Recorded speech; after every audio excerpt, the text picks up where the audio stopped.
Welcome back to Her True Stories, where we share powerful tales of resilience, revenge, and redemption. I'm your host, and today we have a story that will leave you questioning everything you thought you knew about family loyalty and respect. Before we begin, I want you to ask yourself this. What would you do if the people you loved most called you a pest for caring about them?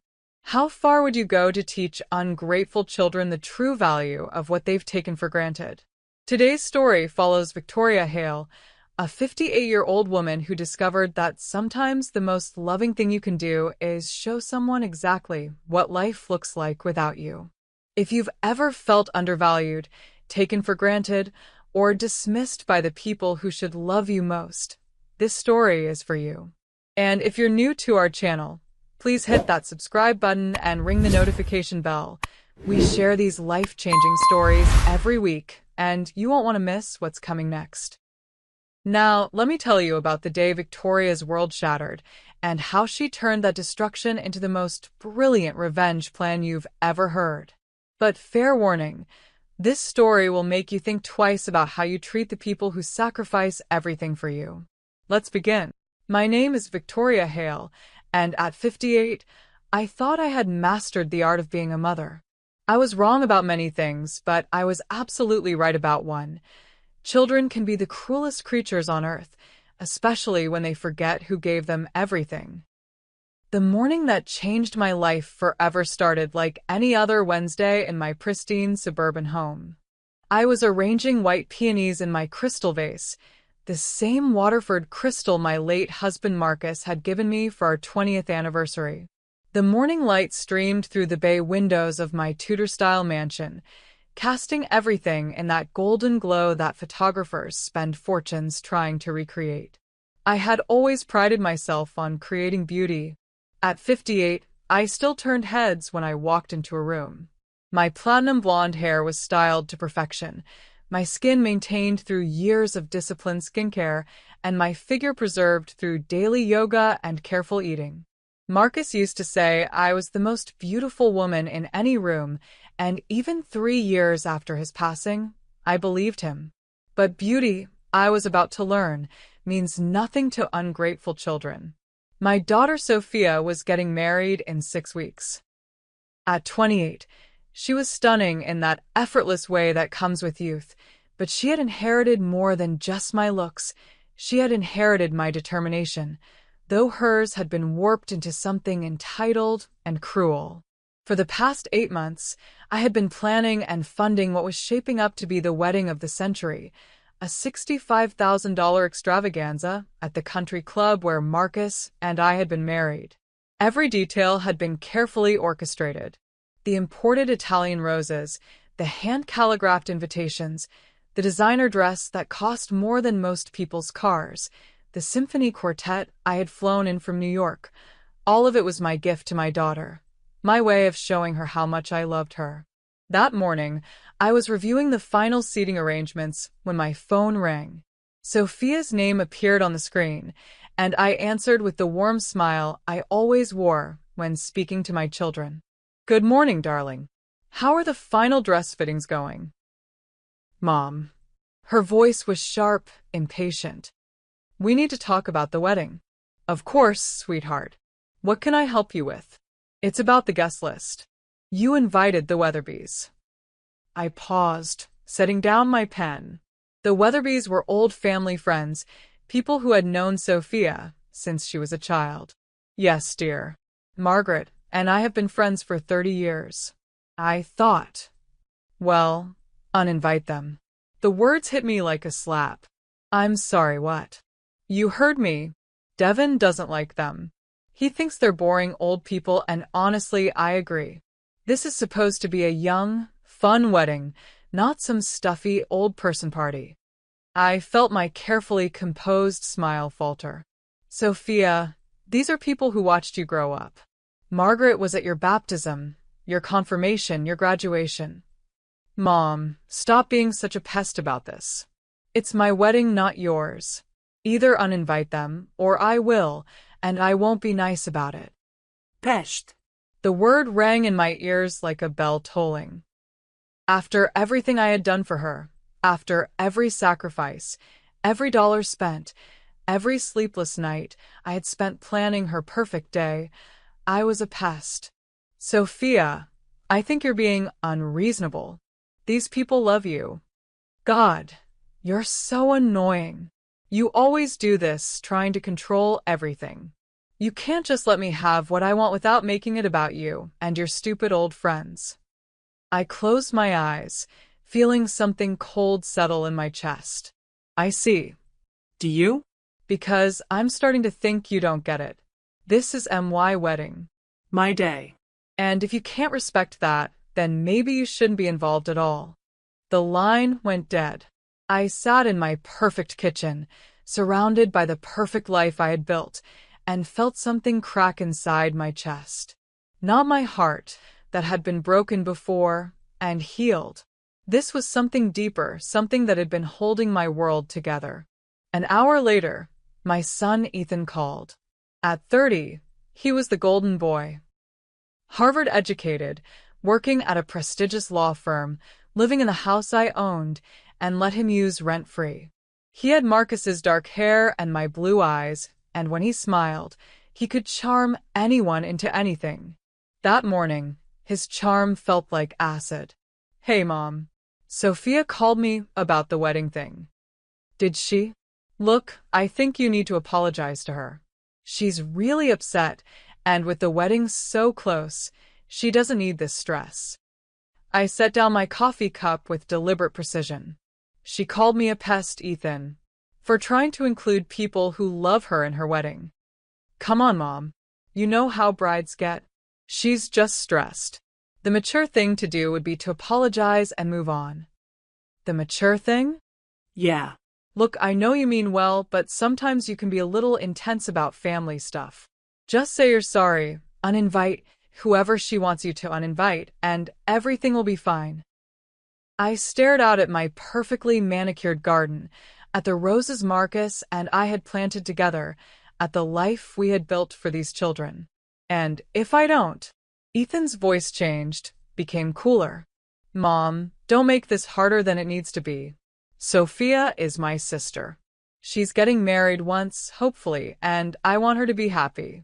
If that means choosing between keeping peace with her and keeping peace with you. He didn't finish the sentence, but he didn't need to. I see, I said quietly. So you're saying I should apologize to her for being called a pest? I'm saying you should be the bigger person here. And if I'm not? There was a pause, and when he spoke again, his words cut through me like a knife. Then I'd rather lose my mother than lose my sister. I'd rather lose my mother than lose my sister. The words echoed in the silence of my empty house. These children, for whom I had given up my career, my dreams, my entire identity. These children who lived in homes I provided, drove cars I bought, attended schools I paid for. These children who had never known a moment of want or need because I had sacrificed everything to give them the world. And they would rather lose me. I smiled then, a slow, cold smile that would have terrified anyone who knew me well enough to recognize it. Great, I said softly into the phone. Great. You'd rather lose your mother than lose your sister. Message received loud and clear, darling. Mom, that's not what I... Oh, but it is exactly what you meant. And you know what, Ethan? I think that's a wonderful idea. From now on, you can have everything exactly the way you want it, without your pest of a mother interfering. I hung up the phone and sat in the silence of my kitchen, feeling something new coursing through my veins. Not heartbreak this time. Not grief or sadness or the desperate need to fix things. Power. For the first time in 30 years of motherhood, I felt powerful. I picked up my phone and dialed my wedding planner. Jennifer, it's Victoria Hale. I need you to cancel everything. Yes, everything. The entire wedding.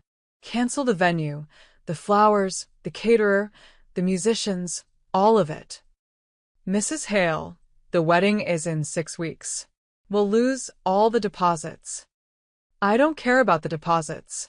Cancel it all. And Jennifer? If my daughter calls you, refer her to me. Next, I called my property manager. David, it's Victoria. I need you to serve an eviction notice on the Harrison Street property. Yes, I know my son lives there. 30 days notice, effective immediately. Then I called my insurance company to remove Ethan's car from my policy, followed by the dealership to inform them that the vehicle would be repossessed by end of business. Each phone call felt like removing a weight from my shoulders. Each canceled service, each withdrawn support, each severed financial tie was a small victory. When I was finished, I poured myself a glass of my best champagne, the Dom Perignon that Marcus and I had been saving for Sophia's wedding, and walked out to my garden. The afternoon sun was setting behind the oak trees, painting everything in shades of gold and amber.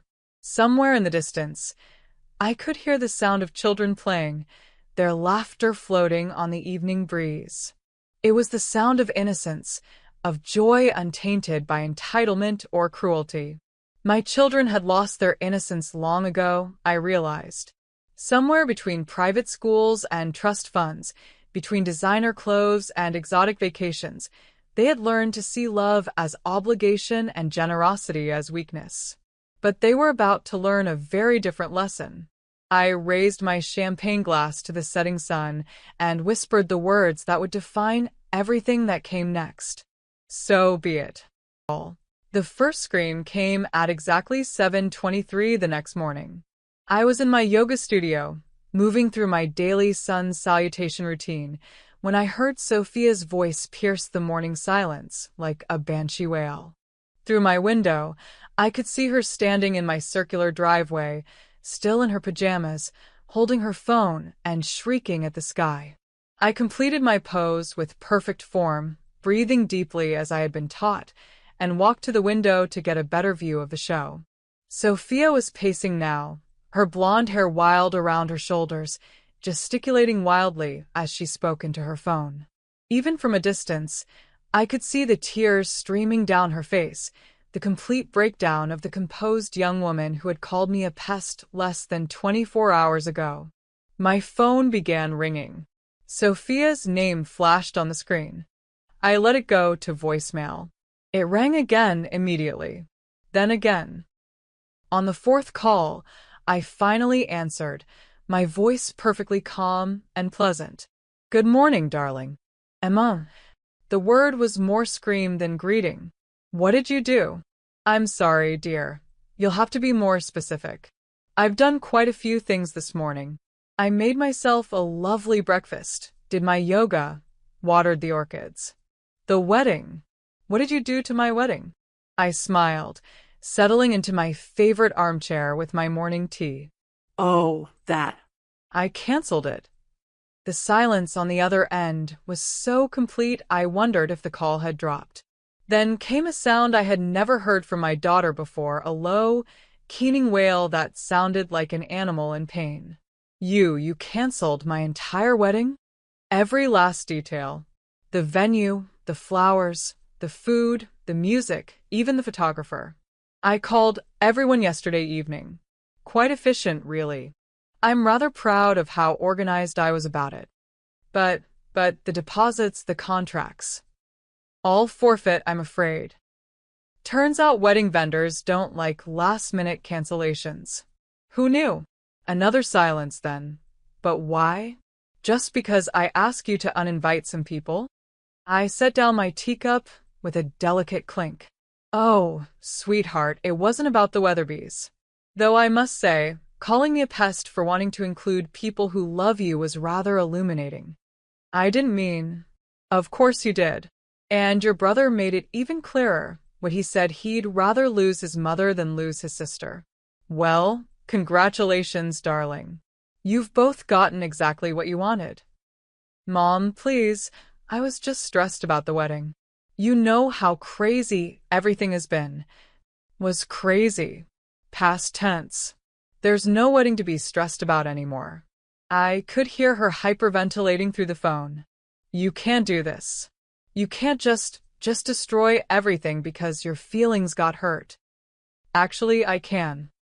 It was my money funding your little fairy tale, my connections securing your venues, my reputation guaranteeing your vendors. And since I'm apparently just a pest who interferes too much, I thought I'd remove myself from the equation entirely. Devin is going to kill me. His parents are going to think I'm completely irresponsible. Aren't you? The question hung in the air like a blade. What? Aren't you completely irresponsible? You're 28 years old, Sophia. You work part-time at a boutique that barely covers your shopping habits. You live in an apartment I pay for, drive a car I bought, and just yesterday you were planning a wedding funded entirely by money you never earned. So tell me, dear, what exactly about that situation suggests responsibility? I, I, And now you'll have the opportunity to prove just how responsible you can be. I'm sure Devin will understand when you explain that you'll need to postpone the wedding until you can afford to pay for it yourselves. We can't afford a wedding like that. It would take years to save up that kind of money. Then I suppose you'll have a long engagement. How romantic. Mom, please. I'm sorry I called you a pest. I was wrong. But you can't punish me like this over one word. One word? Oh, sweetheart, this isn't about one word. this is about a pattern. A pattern of entitlement, disrespect, and taking for granted everything I've given you. Yesterday was just the final straw. My other phone line began ringing. Ethan's name appeared on the caller ID. Oh, look at that. Your brother is calling. I should probably take this. He might have some interesting news to share. Mom, don't hang up. Goodbye, Sophia. I hope you have a lovely day figuring out how to be responsible. I switched to the other line. Hello, Ethan. What the hell is wrong with you? His voice was pure fury, none of the charm he usually deployed when he wanted something from me. Good morning to you too, dear. I trust you slept well in your lovely home. You know damn well I didn't, since I got an eviction notice slipped under my door at 6 a.m. 30 days to vacate? Are you out of your mind? Not at all. I'm clearer-headed than I've been in years. This is insane, Mom. You can't just throw me out of my house because you're mad about some stupid family argument. Your house? I laughed, and the sound surprised even me with its coldness. Darling, it's my house. My name on the deed, my money that purchased it, my generosity that allowed you to live there rent-free for the past 3 years. I've been taking care of it. I've been maintaining the property value. How noble of you. I'm sure the new tenants will appreciate all your hard work. I've already had David list it for rent at market rate. Turns out I can get $3,200 a month for it. Who knew? $3,200? Mom, I can't afford that kind of rent on my salary. Then I suppose you'll need to find somewhere more within your budget. Have you considered roommates? I hear that's quite common for people your age. People my age who don't have trust funds and family money. Yes, about that. I've also had a chat with my financial advisor about your trust fund. Fascinating conversation, really. Did you know that as the settler of the trust, I retain certain discretionary powers? I can modify the distribution schedule under specific circumstances. The silence stretched so long I thought he might have hung up. You wouldn't. Oh, but I would. And I have. Your monthly distributions have been suspended indefinitely, pending a review of the trust's purposes and your conduct as a beneficiary. You can't do that. There are laws. There are indeed laws, and I've followed all of them. Amazing what you can accomplish when you have good lawyers and unlimited time to read the fine print. A car door slammed outside my window. Through the curtains, I could see Ethan striding up my driveway, his face twisted with rage.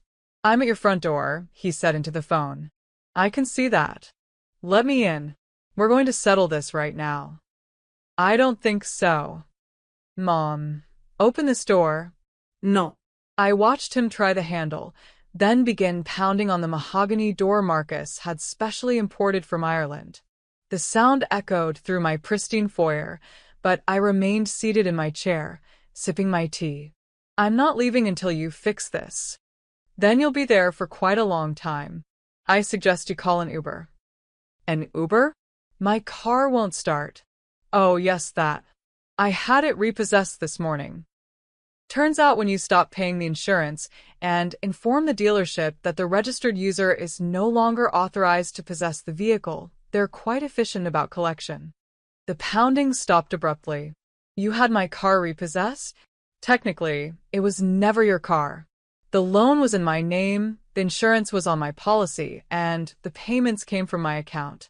I simply reclaimed my property. How am I supposed to get to work? The same way millions of people do every day.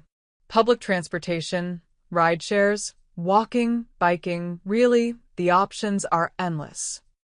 This is crazy. You've lost your mind. On the contrary, I've found it. For the first time in 30 years, I'm thinking clearly. Through the window, I watched him sink down onto my front steps, his head in his hands. For just a moment, he looked like the little boy he used to be, the one who would cry when he scraped his knee and run to me for comfort. But that little boy had grown into a man who would rather lose his mother than lose his sister. That little boy had died somewhere between Harvard and entitlement, and I was finally ready to bury him. Mom, his voice was smaller now, plaintive. Please. I didn't mean what I said yesterday. I was just trying to keep the peace. By throwing me under the bus. That's not what I was doing, isn't it? When forced to choose between supporting your mother and appeasing your sister, you chose Sophia. When asked to stand up for the woman who gave you everything, you told me to apologize for being called a pest. That's not keeping the peace, Ethan. That's cowardice. I'm sorry. No, you're not. You're sorry you're facing consequences. There's a difference. I stood up and walked to the front door, pressing my hand against the wood that separated us. On the other side, I could hear him crying, actually crying like he hadn't done since he was a child. You have 30 days to find somewhere else to live, I said loudly enough for him to hear through the door. I suggest you use them wisely. Mom, please. Goodbye, Ethan. I walked away from the door and didn't look back. By noon, my phone had rung 17 times. Sophia called 6 times, Ethan called 8 times, and Devin, Sophia's fiancé, called 3 times. I didn't answer any of them. Instead, I drove to the country club for lunch. The maitre d' greeted me with his usual warm smile. Mrs. Hale, how lovely to see you. Will you be dining alone today? Yes, at the usual table by the window. The dining room was full of the usual crowd, wealthy women my age, discussing their children's accomplishments and their husbands' business deals. I had been part of this world for over 30 years, had helped plan their charity galas and attended their dinner parties, had listened to them complain about ungrateful children and demanding spouses. Victoria! Margaret Weatherby approached my table, her face creased with concern. I heard about the wedding. Is everything all right? I smiled serenely. Everything is perfect, Margaret. Sophia has decided she needs to take more responsibility for her own life. Very mature of her, really. But the invitations went out weeks ago. Young people today change their minds so quickly. I'm sure everyone will understand. Margaret's eyes narrowed slightly. She had known me long enough to recognize when I was hiding something, but she was too polite to press. Well, if there's anything David and I can do to help. Actually, there is something. You mentioned that your nephew is looking for a rental property? I have a lovely house that just became available. 3 bedrooms, 2 baths, beautiful garden. Very reasonable rent for the right tenant. Oh. Yes, he'd be very interested. Ethan isn't. Ethan is moving on to bigger and better things. Growing up, you know. It's time. I spent the next hour fielding similar conversations, each one an opportunity to control the narrative. By the time I left the club, the story was already spreading through our social circle. Victoria Hale's children were finally becoming independent. How wonderful for them. How proud she must be. No one questioned why a mother would suddenly withdraw support from her children. After all, wasn't that what good parents did?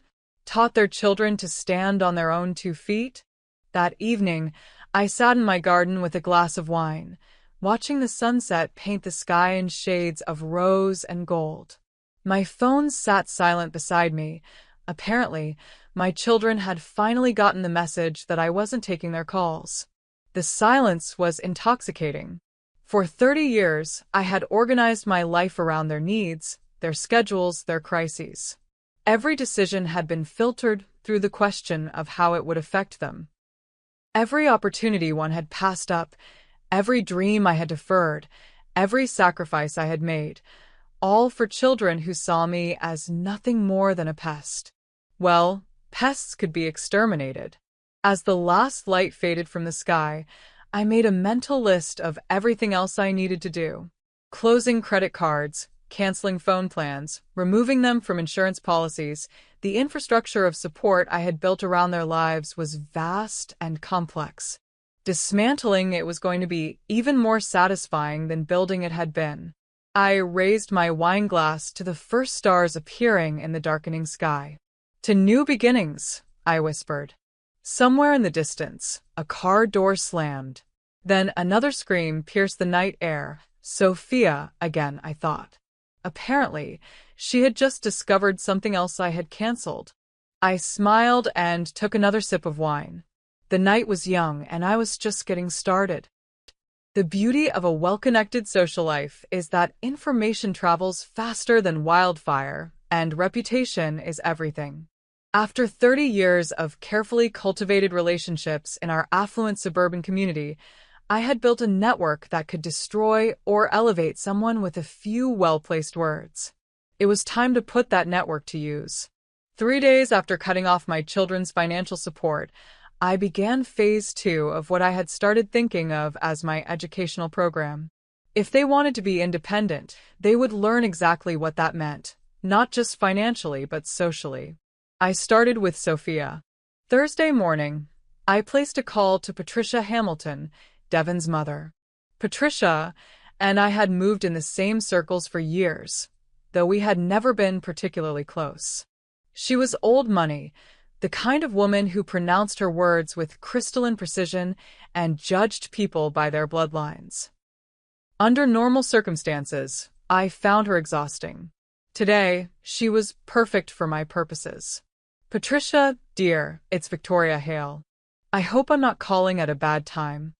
How lovely to hear from you. I was just thinking about the wedding. Patricia and I are so looking forward to it.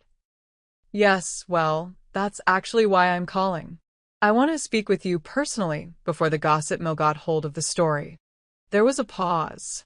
Patricia Hamilton lived for gossip, but only when she was the one controlling it.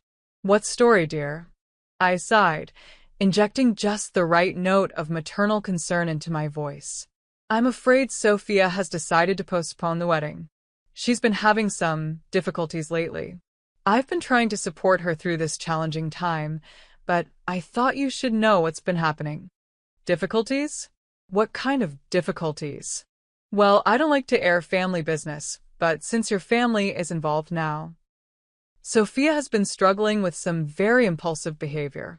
Financial irresponsibility, emotional outbursts, unrealistic expectations.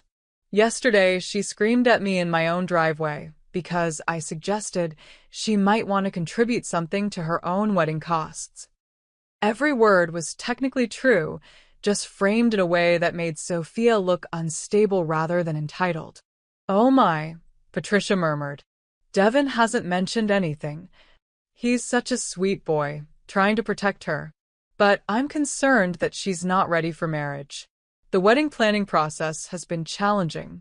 Sophia has been making demands that frankly seem quite unreasonable for someone who isn't contributing financially to the event. I see. I've decided to step back and let her handle the wedding arrangements herself. If she's ready to be a wife, she should be capable of managing her own wedding, don't you think? That seems wise. I just wanted you to hear it from me before you heard some garbled version from someone else. You know how these things get twisted. After I hung up, I sat back in my chair and smiled. Patricia Hamilton was many things, but discreet was not one of them.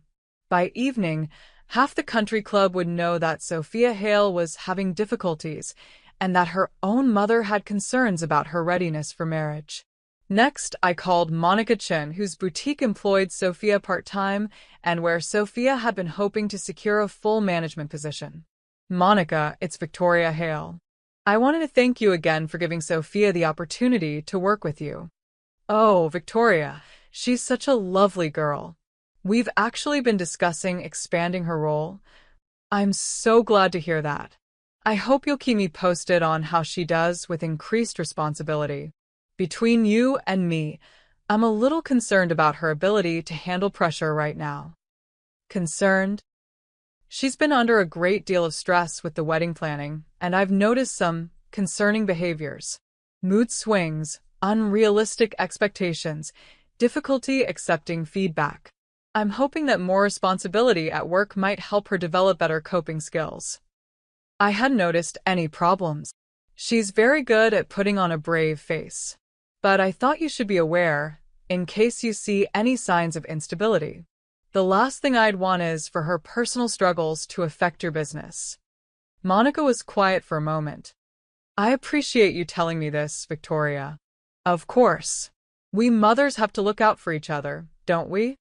The third call was to Amanda Pierce, whose husband sat on the board of the charity where Sophia had been volunteering and hoping to secure a paid position.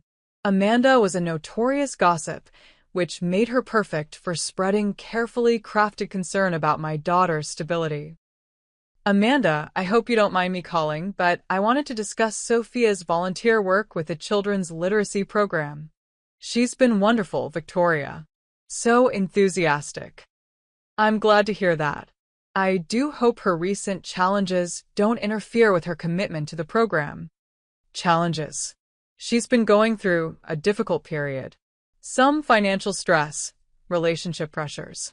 I've been trying to help her work through some impulsive decision-making patterns, but I worry about her ability to maintain consistent commitments right now. Oh, dear. Is everything all right? I'm sure it will be, once she learns to take responsibility for her choices. I just wanted to make sure you knew to keep an eye on her reliability. Young people sometimes bite off more than they can chew, don't they? By the time I finished my calls, I had planted seeds of doubt about Sophia's stability and reliability in the minds of 3 influential women who would spread those concerns throughout our social circle. None of it was slander. I had been careful to express only motherly concern and share observations that were technically accurate. But the effect would be devastating. For Ethan, I chose a different approach. My son prided himself on his professional reputation and his connections in the legal community. He had worked hard to build relationships with senior partners and potential mentors, relationships that could make or break his career trajectory. I started with a call to Harrison Burke, the senior partner at Ethan's firm. Harrison and Marcus had been golfing partners for years, and he had always treated me with the respect due to a major client's widow. Harrison, I hope you have a moment to chat. I wanted to thank you again for taking such good care of Ethan. Of course, Victoria. He's a bright young man with a lot of potential. I'm so glad you think so. I must admit, I've been a little concerned about him lately. Concerned? He's been under some financial pressure, nothing serious, but enough to affect his judgment. He's always been so responsible, but lately I've noticed some concerning choices. Impulsive spending, risky decisions. I'm hoping that increased responsibility at work might help him develop better discipline. I see.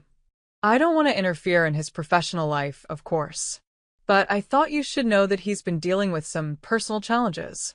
I'd hate for any of that to spill over into his work performance. Thank you for letting me know, Victoria. I'll keep an eye on things. The beauty of these conversations was that they accomplished multiple goals simultaneously. They planted doubts about my children's competence and reliability, while also positioning me as the concerned mother trying to help them through difficult times. Anyone who heard these stories would see me as supportive and reasonable, while viewing Sophia and Ethan as unstable and irresponsible. My phone rang as I was finishing lunch. Sophia's name appeared on the screen. "Hello, dear. Mom, something weird is happening. Devon's mother called in this morning asking if I was okay. She said she heard I was having some kind of breakdown." How strange. I can't imagine where she would have gotten that idea. And Monica at the boutique pulled me aside today, asking if I was dealing with too much stress. She seemed different, like she was watching me for signs of crazy or something. Perhaps people are just concerned about you after the wedding postponement. You did have quite a public meltdown in my driveway. I wasn't having a meltdown. I was upset because you destroyed my wedding. Sweetheart, the way you tell the story and the way others perceived it might be two different things. Neighbors talk, you know. What are you saying? I'm saying that actions have consequences, and sometimes those consequences ripple outward in ways we don't expect. There was a long pause. Mom, did you say something to people? I've spoken with several friends who asked about the wedding, yes. I told them you had decided to take more responsibility for your own life. I thought that was a positive way to frame it. What exactly did you say? The truth, dear. That you're going through some growing pains as you learn to be more independent. That you're dealing with the stress of adult responsibilities. All perfectly normal things for someone your age. But the way you're saying it makes it sound like... Like what? Like I'm falling apart. Are you? Another long pause. I need to see you. We need to talk about this face to face. I'm afraid I'm busy for the next several days, but I'm sure things will work themselves out. Mom, I have to go, dear. Take care of yourself. I hung up and immediately called Margaret Weatherby. Margaret, it's Victoria again. I just got off the phone with Sophia, and I'm even more concerned than before. She's becoming quite paranoid, accusing me of spreading rumors about her. I think the stress of adult responsibility is really affecting her mental state. Oh, Victoria, how difficult this must be for you. It is. I keep hoping she'll mature out of this phase, but I'm starting to worry that it might be something more serious. Keep her in your prayers, would you? Of course, dear. And, Victoria, you're handling this with such grace. Not every mother would be so patient. That evening, I received a text from an unknown number. This is Devon. We need to talk. I ignored it. 20 minutes later, my doorbell rang. Through the peephole, I could see Devon standing on my front porch, his usually perfect hair disheveled, his expensive suit wrinkled. He looked like a man who had been having a very bad day. I opened the door with my warmest smile. Devon, what a lovely surprise. He stepped inside, his eyes scanning my pristine foyer as if seeing it for the first time. Mrs. Hale, I need to understand what's happening with Sophia. Please call me Victoria. We're practically family, after all. Would you like some tea? No, thank you. My mother called today asking if Sophia was having some kind of mental health crisis. My boss mentioned that he'd heard she was unstable. 3 different people asked me if I was sure I wanted to marry someone who was going through difficulties. I guided him into my living room, gesturing for him to sit in the chair across from mine. How concerning. People do love to gossip, don't they? Victoria, with all due respect, this isn't random gossip. These are specific concerns that seem to be coming from people who know your family well. I settled into my chair and studied him carefully. Devon was intelligent. That had always been one of his more attractive qualities. Under different circumstances, I might have been proud to call him my son-in-law. Tell me, Devon, in the time you've known Sophia, would you say she's demonstrated good judgment and emotional stability? He blinked, clearly not expecting the question. Yes, of course. Really? Think carefully. Has she shown the ability to handle stress calmly? To make responsible financial decisions? To consider other people's feelings when making choices? His mouth opened, then closed. I could see him thinking back over their relationship, reassessing moments he had perhaps previously overlooked. She can be impulsive, he said slowly. Impulsive. That's a kind way to put it. But that's just she's young. She's passionate. She's 28, Devon.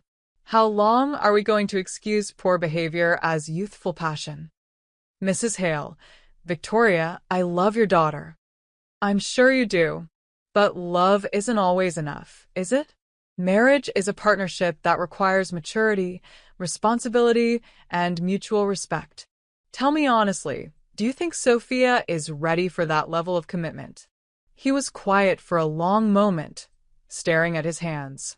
2 days ago, I would have said yes without hesitation, he said finally. But watching how she's handled this wedding situation, the screaming, the blame, the complete inability to take any responsibility for her own actions. Go on. And the money thing. I always knew you were generous with her, but I didn't realize how completely dependent she was. When you withdrew your support, she fell apart completely. She can't even conceive of funding her own wedding. And that doesn't concern you? Of course it concerns me, but I thought it was just because the wedding was so elaborate. I didn't realize she can't actually afford anything she has. I leaned forward slightly. Devon, I need to ask you something, and I want you to be completely honest with me. If you marry Sophia, are you expecting to inherit a life of financial support from me? His face flushed red. I would never. I'm not accusing you of being a gold digger. I'm asking if you're prepared to build a life with someone who has never learned to support herself. She could learn. Could she? Or would it be easier for her to find someone else who would take care of her the way I always have? The question hung in the air between us, like a sword. I think, I said gently, that you need to have some very serious conversations with my daughter about what your marriage would actually look like. Not the fairy tale version funded by my money, but the real-world version where two people build a life together through their own efforts. He stood up abruptly. This is all because she called you a pest, isn't it? I smiled sadly. Oh, Devon, if you think this is about one word, then you understand even less than I thought. Then what is it about? It's about 30 years of sacrifice being dismissed as interference. It's about children who think love means never having to say thank you. It's about the fundamental disrespect of taking someone for granted. So, you're destroying her life to teach her a lesson? I'm removing myself from her life because she made it clear that's what she wanted. Everything else is just her learning to live with the consequences of her choices. He stared at me for a long moment, and I could see the exact moment when he understood the full scope of what I had done. You're not going to fix this, are you? There's nothing to fix, dear. This is exactly what Sophia and Ethan asked for. After he left, I poured myself a glass of wine and sat in my garden, watching the last light fade from the sky. My phone buzzed with text messages, Sophia begging me to call her back, Ethan demanding I stop this madness, Devon asking if we could meet again to discuss finding a solution. I turned off my phone and enjoyed the silence. Tomorrow I would make more calls. I would plant more seeds of doubt, share more carefully worded concerns, and watch as my children's social and professional networks began to view them with suspicion and wariness. They had wanted independence. They were about to discover exactly how dependent they had been, not just on my money, but on my reputation, my connections, and my protection. And this was only the beginnings. By the end of the first week, the Whisper campaign was working better than I had dared hope. The beauty of high society is that reputation is everything, and once doubt is planted, it spreads like a virus through seemingly casual conversations. I was having lunch at the country club with my usual Tuesday group when Patricia Hamilton approached our table, her face, wearing that expression of concerned superiority that wealthy women perfect over decades of social climbing. Victoria, dear, I hope you don't mind me asking, but is everything all right with Sophia's young man? I set down my fork and looked up with practiced innocence. Devon? As far as I know. Why do you ask? Well, yesterday at the tennis club, I overheard him on the phone having what sounded like a rather heated argument. Something about money and expectations, and whether someone was marriage material. I couldn't help but wonder if perhaps the engagement isn't as stable as it appeared. Around the table, for other women leaned in slightly.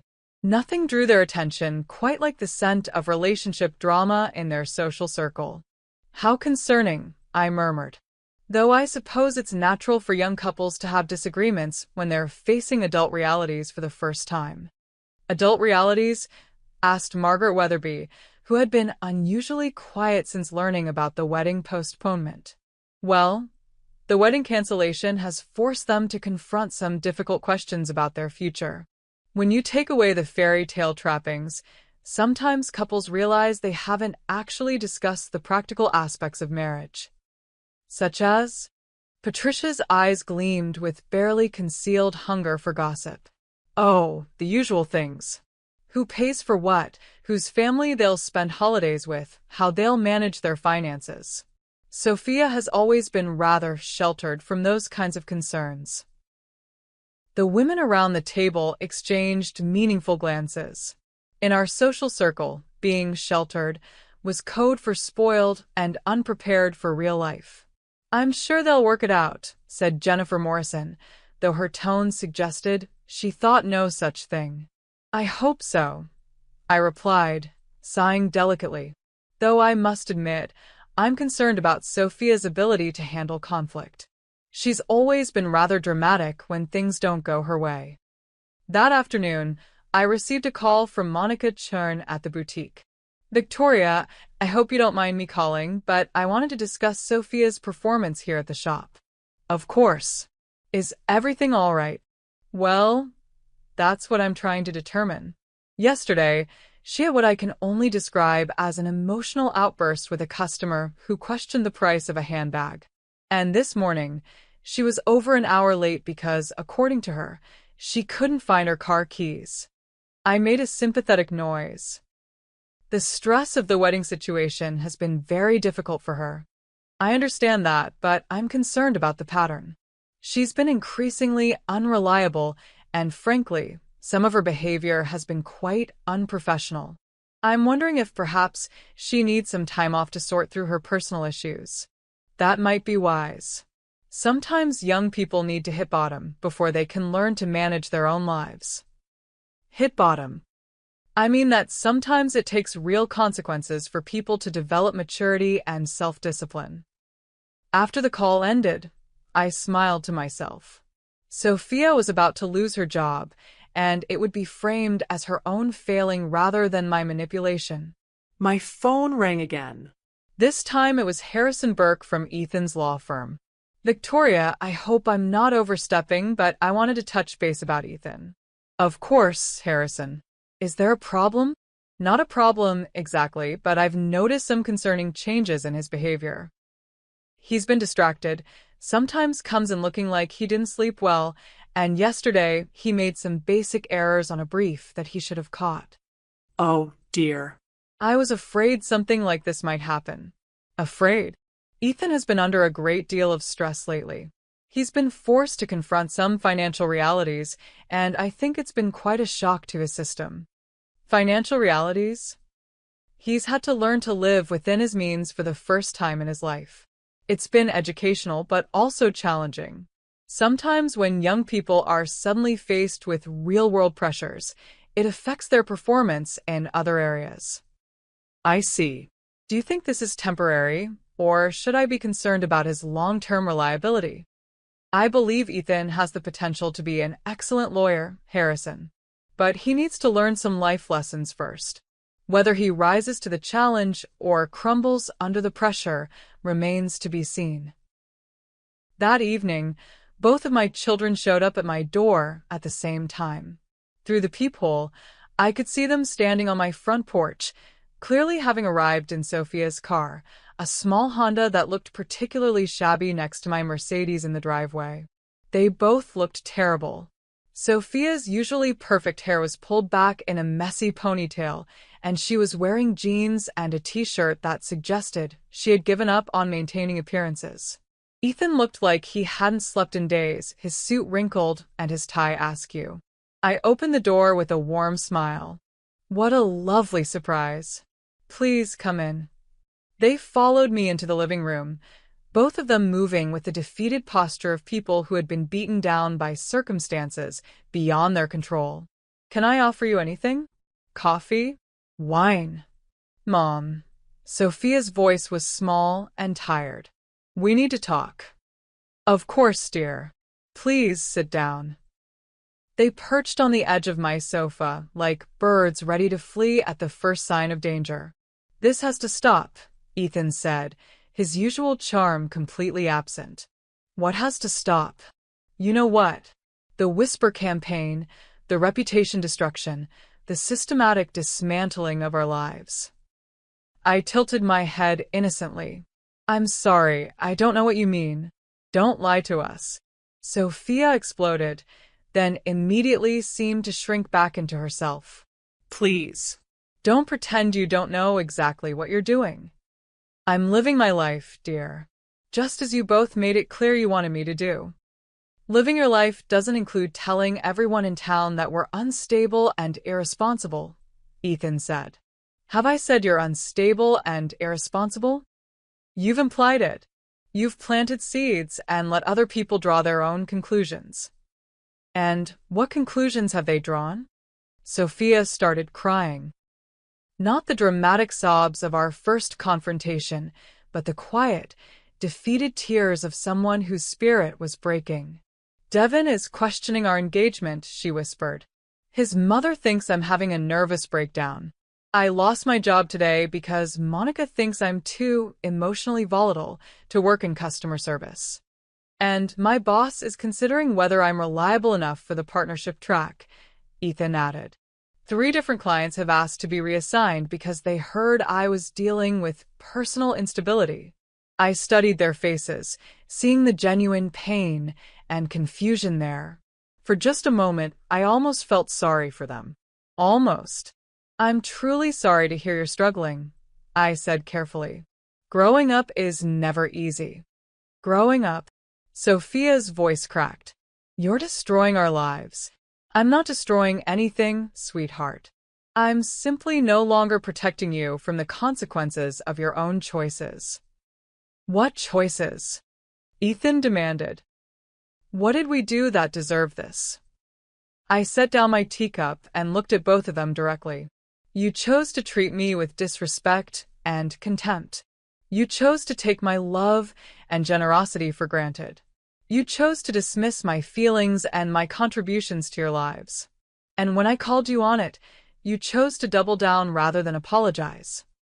I'm apologizing now, Sophia said desperately. We're both apologizing. Please just make it stop. Stop what exactly? Stop talking to people about us. Stop spreading rumors. Stop sabotaging our relationships and our careers. I haven't spread any rumors. I've simply shared my honest concerns about your well-being with people who asked. Your honest concerns? Ethan's voice was sharp. You're not concerned about our well-being. You're punishing us. Can it be both? The question settled over them like a shroud. What do you want from us? Sophia asked finally. I want you to understand what you threw away when you decided you'd rather lose your mother than show her basic respect. We didn't mean. Yes, you did.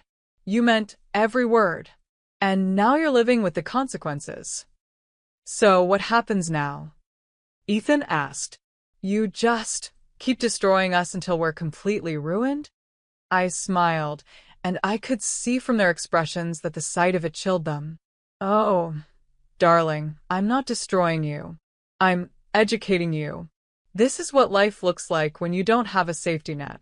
This is what happens when you have to stand on your own merits rather than relying on family connections and protection. But we can't, we don't know how to. Then you'll learn. Or you won't. Either way, it's no longer my responsibility. They sat in silence for several long minutes, and I could see them trying to process the scope of their situation. If we, Sophia started, then stopped. If we did everything you wanted, would you fix this? What do you think I want? For us to grovel, to beg forgiveness, to admit we were wrong. And are you wrong? Another long silence. Yes, Ethan said finally. We were wrong. We were disrespectful and ungrateful, and we took you for granted. And we're sorry, Sophia added. We're really, truly sorry. I nodded thoughtfully. I'm sure you are. You're sorry you're facing consequences. You're sorry your comfortable lives have been disrupted. You're sorry people are seeing you for who you really are rather than who you pretended to be. That's not. But are you sorry for the way you treated me? Or are you just sorry you got caught? Neither of them answered. Here's what's going to happen, I said, standing up. You're going to learn to live in the world you created. A world where you have to earn respect rather than demand it. Where you have to prove your worth rather than assume it. Where you have to take responsibility for your own choices rather than blaming others when things go wrong. For how long? Ethan asked. For as long as it takes. As long as it takes for what? I smiled again, and this time I didn't try to hide the coldness in it. For you to become the people you should have been all along. After they left, I stood at my window watching their little Honda disappear into the night. Tomorrow, I would make more calls, plant more seeds, watch more of their carefully constructed lives crumble around them. They thought this was punishment. They had no idea that this was mercy compared to what I was truly capable of. They were about to find out. The charity gala was my masterpiece. I had been planning it for 3 weeks, ever since I realized that simply cutting off my children's financial support and damaging their reputations wasn't enough. They needed to understand not just what they had lost, but what they had never truly appreciated in the first place. The theme was strengthening family values, perfectly innocuous, socially admirable, and precisely calculated to serve my purposes. I had chosen the ballroom at the Grandview Hotel, the same venue where Sophia's wedding reception should have been held. The irony was delicious. The guest list was a carefully curated collection of everyone who mattered in our social circle: the Hamiltons, the Weatherbys, the Chens, the entire board of the country club, plus select members of the business community and local media. I had sent invitations to Devin and his family, as well as several of Ethan's colleagues from the law firm. Most importantly, I had invited Sophia and Ethan. The invitation I sent to my children was a work of art in itself, elegant cream cardstock with gold embossing, the kind of formal invitation that demanded attendance rather than requested it. Mrs. Victoria Hale requests the honor of your presence at a charity benefit supporting the Strengthening Family Values Foundation. Black tie required. RSVP by return post. Asterisk. I knew they would come. They had to come. Refusing to attend their mother's charity gala would be social suicide in our community. The week leading up to the event was spent in careful preparation. I hired the best caterer in the city, arranged for a string quartet, and commissioned floral arrangements that would have made Sophia's cancelled wedding look modest by comparison. I also spent considerable time crafting my speech. The night of the gala, I stood in front of my full-length mirror, adjusting the diamond necklace Marcus had given me for our 25th anniversary. I was wearing a midnight blue gown that had cost more than most people's monthly salary, and I looked every inch the successful, sophisticated woman I had become. My reflection smiled back at me, and for the first time in months, I felt genuinely happy. The ballroom was already half full when I arrived, fashionably late and dramatically beautiful. Conversations paused as I entered, and I graciously accepted the compliments and congratulations that followed me through the crowd. "Victoria, darling, this is absolutely magnificent," gushed Margaret Weatherby, resplendent in silver silk. "You've outdone yourself." "Thank you, Margaret. It's important to support causes that strengthen our community values, don't you think?" I moved through the room like a queen holding court, accepting praise and admiration from everyone I encountered. The charity aspect of the evening was legitimate. I was indeed raising money for family counseling services. But tonight's real purpose was something far more personal. At exactly 8 o'clock, I spotted Sophia and Ethan entering the ballroom. They both looked uncomfortable and underdressed despite their formal attire. Sophia was wearing a black dress I recognized from her closet. Simple, elegant, but clearly not new. Ethan's tuxedo was rented, and it showed. They scanned the room nervously, taking in the opulent decorations and the sea of perfectly groomed faces. This was their world, the world they had grown up in, but tonight they looked like outsiders pressing their faces against the window. Perfect. I made my way over to them, my smile radiant with maternal warmth. "Darlings, you came. I'm so pleased." Sophia looked like she wanted to run. "Mom, we need to talk." "Of course, dear, but not now. This is a celebration. Come, let me introduce you to some people." Before they could protest, I guided them through the crowd, making strategic introductions that placed them firmly in the position of my wayward children who were finding their way back to family values. "Patricia, you remember my daughter Sophia and my son Ethan. They're both going through such interesting periods of growth and self-discovery." "Devin," I called out as we approached the bar. "How lovely that you could make it." "Sophia, dear, why don't you go say hello to your fiancé?" But Devin's greeting was notably cool, and I could see Sophia's face crumple slightly as he turned away after only a few polite words. The evening progressed exactly as I had planned. I watched my children navigate the social minefield I had created for them, seeing how our friends and acquaintances treated them with polite distance rather than the warm familiarity they had once enjoyed. Every conversation was an exercise in subtle humiliation. People who had known them their entire lives now spoke to them with the careful politeness reserved for unstable family members at formal events. At 9:30, I took the stage for my speech. "Good evening, everyone, and thank you so much for joining me tonight in support of such an important cause." The room fell silent, all attention focused on me. I could see Sophia and Ethan standing near the back, their faces tense with apprehension. "Family values are the foundation of our society," I began, my voice carrying clearly through the ballroom.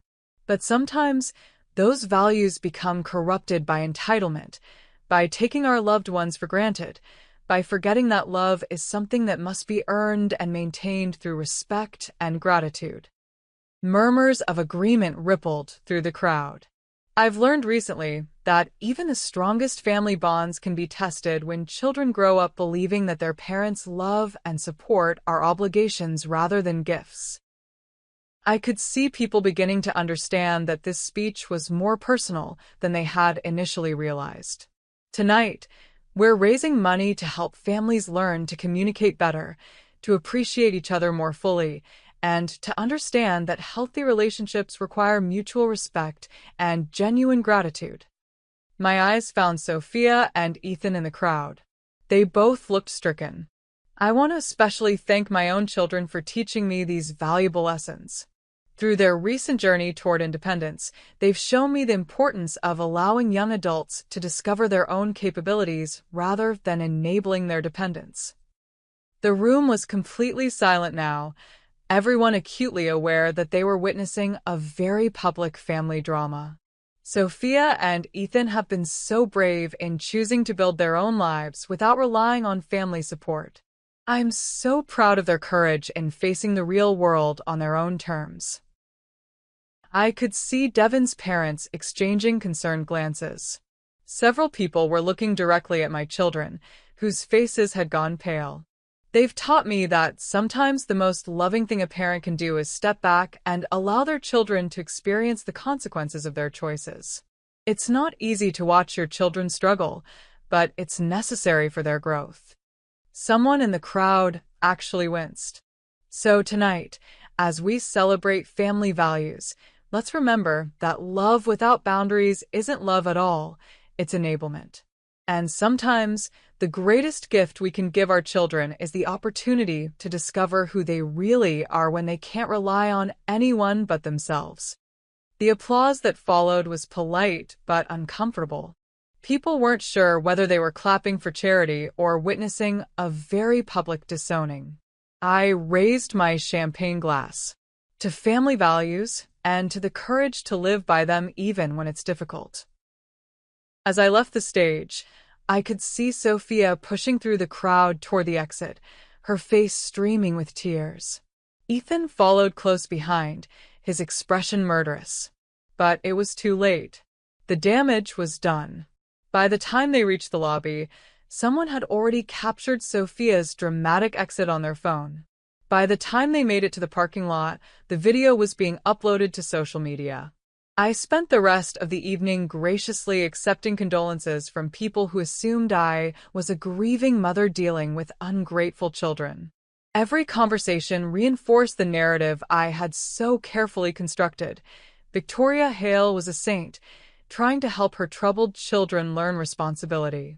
"You're handling this with such grace," Patricia Hamilton murmured, squeezing my hand. Not every mother would have the strength to do what's best for her children. "It's the hardest thing I've ever done," I replied, managing to inject just the right note of brave suffering into my voice. But sometimes love means saying no. The next morning, the local society page ran a full spread about the gala, complete with a photo of me giving my speech and several quotes about the importance of family accountability. There was also a small sidebar about the dramatic family moment that had unfolded during the evening. By noon, the story had made it to social media, where it was being shared with comments like, "Tough love," and finally, "A parent who isn't afraid to let her kids grow up." My phone rang constantly throughout the day, friends calling to offer support, acquaintances wanting to gossip about what they had witnessed, and reporters asking if I would comment on my brave parenting stance. I declined all interviews, but accepted all expressions of sympathy. By evening, Sophia's breakdown at the gala had become a minor internet sensation. The video of her tearful exit was being shared with commentary about entitled millennials and helicopter parenting. She had become a cautionary tale, and I had become a hero. My children, on the other hand, had become social pariahs. That night, I sat in my garden with a glass of champagne, reading the comments on various social media posts about the evening. The overwhelming consensus was that I was a courageous mother who had finally taken a stand against entitled children. One comment in particular made me smile. "Every parent should have the guts to do what Victoria Hale did. Maybe if more kids faced real consequences, they'd learn some respect." I raised my glass to the stars and whispered, "To consequences." Tomorrow, Phase 4 would begin. The aftermath of the charity gala exceeded even my most optimistic expectations. Within 48 hours, my children had become local celebrities for all the wrong reasons, while I basked in the glow of public sympathy and admiration. The society columns were particularly satisfying. "Local Mother Takes Brave Stand Against Entitled Children," read one headline. Another proclaimed, "Victoria Hale Shows True Family Values in Action." My favorite was from the weekend lifestyle section, "When Love Means Letting Go, A Mother's Difficult Choice." Each article painted me as a devoted mother forced to take drastic action to help her adult children learn responsibility. The narrative was so perfectly crafted that even I was almost convinced of my own nobility. Monday morning brought the first major casualty. Devon called off the engagement. I learned about it through Margaret Weatherby, who called me at precisely 9 a.m. with barely concealed excitement. "Victoria, Dear, I hope you don't mind me calling so early, but I thought you should know. Patricia Hamilton just called to tell me that Devin has broken up with Sophia. I made an appropriately shocked sound. Oh my goodness. When did this happen? Apparently late last night. Patricia said he couldn't handle the public humiliation, especially after his colleagues started asking if he was really ready to marry someone so emotionally unstable. How terrible for both of them. Patricia also mentioned that Devin's father was concerned about potential career implications if his son married into a family with such public difficulties. The irony was exquisite. Devin's family, who had been perfectly happy to align themselves with my wealth and social position when it benefited them, had now decided that association with the Hale family was too risky for their precious son's reputation. I suppose young people today don't understand that marriage means standing by each other through difficult times, I said carefully. Exactly. Though I must say, Patricia seemed rather relieved. She never thought Sophia was quite stable enough for her son. After Margaret hung up, I allowed myself a small smile of satisfaction. Sophia's engagement had been the last vestige of her old life, the final symbol of the privileged future she had taken for granted. Now, even that was gone. The phone rang again. This time it was Monica Chun from the boutique. Victoria, I wanted to let you know that I had to let Sophia go permanently. After the incident at your charity gala, several customers have asked specifically not to be helped by her. I can't afford to have someone working here who makes customers uncomfortable. I understand completely, Monica. Business must come first. I feel terrible about it, but with the video circulating on social media, people are talking about her breakdown, and it's affecting the shop's reputation. You're absolutely right to protect your business. I'm sure Sophia will understand. But Sophia didn't understand. She showed up at my door at 2 o'clock that afternoon, her face swollen from crying and her hair unwashed. He left me, she said without preamble when I opened the door. Devin? Yes, I heard. I'm so sorry, darling. Are you? Her voice was bitter, older somehow. Are you really sorry? Or is this exactly what you wanted? I stepped aside to let her in, though she looked like she might collapse on my doorstep otherwise. I never wanted you to be hurt, Sophia. I wanted you to grow up. Well, congratulations. I'm all grown up now. I lost my job, my fiancé, my friends, my entire life, all in one weekend. These are consequences, not punishments. What's the difference? I guided her into the living room, noting how she seemed to shrink into the expensive furniture that had once been part of her everyday environment. Consequences are what happen when our choices catch up with us. Punishments are arbitrary penalties imposed by others. This feels pretty arbitrary to me. Does it? Let's review what's actually happened, shall we? You lost your job because you were unreliable and unprofessional. You lost your fiancé because he realized you weren't mature enough for marriage. You lost your social standing because people saw how you really behave when you don't get your way.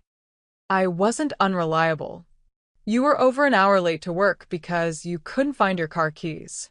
You had an emotional outburst with a customer. You've been increasingly unstable and dramatic since your wedding was canceled. My wedding was canceled because you destroyed it. Your wedding was canceled because you called me a pest for trying to include people who love you.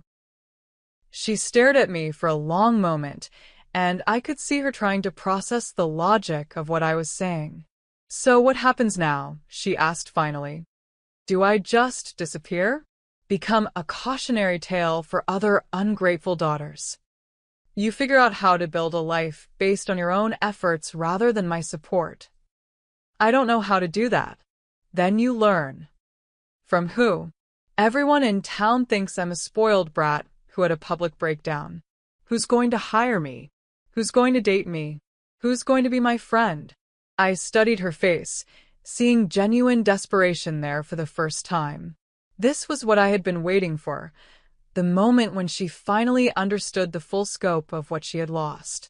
Perhaps, I said carefully, You should have thought about that before you decided you'd rather lose your mother than show her basic respect. I never said that. Ethan said that. And you agreed with him. I was upset. You were honest. Sometimes crisis reveals who we really are. She began crying again, the hopeless tears of someone who had finally realized the depth of their situation. What do you want me to do? Beg? Grovel? Tell me what you want, and I'll do it. I want you to understand that actions have consequences. I want you to learn that love and respect are earned, not demanded. I want you to become someone worthy of the advantages you've been given. And if I do, if I learn all those lessons, will you fix this? I smiled sadly. Oh, sweetheart. I'm not the one who broke this. I can't be the one to fix it. But you could. You could call people, explain that it was all a misunderstanding. It wasn't a misunderstanding. This is exactly who you are when you can't rely on my money and protection. That's not fair. Fair? You think it's fair that I spent 30 years sacrificing my own dreams to give you everything you wanted, only to be called a pest when I tried to share in your happiness? I apologize for that. You apologized for getting caught. There's a difference. She left an hour later, looking even more defeated than when she had arrived. Through my window, I watched her drive away in her little Honda, and I felt a complex mixture of satisfaction and something that might have been sadness. But the sadness was brief. That evening, I received another call that reminded me exactly why I was doing this. Mrs. Hale? This is Detective Martinez with the police department. I'm calling about your son, Ethan. My heart skipped a beat. Is he all right? He's fine physically, but he's been arrested for credit card fraud. I'm sorry, what? Apparently, he's been using stolen credit card information to make online purchases. We've traced several fraudulent transactions back to his computer. I sat down heavily, genuinely shocked. Are you certain? Yes, ma'am. He's admitted to the charges. It appears he's been involved in this for several weeks, trying to maintain his lifestyle after his financial support was cut off. I see. He's asked me to call you about bail. It's set at $50,000. $50,000. The irony was staggering. Ethan had turned to crime rather than swallow his pride and find legitimate work. Mrs. Hale? Are you there? Yes, Detective. I'm here. I'll be down to post bail shortly. Thank you, ma'am. He'll be processed out within a few hours of payment.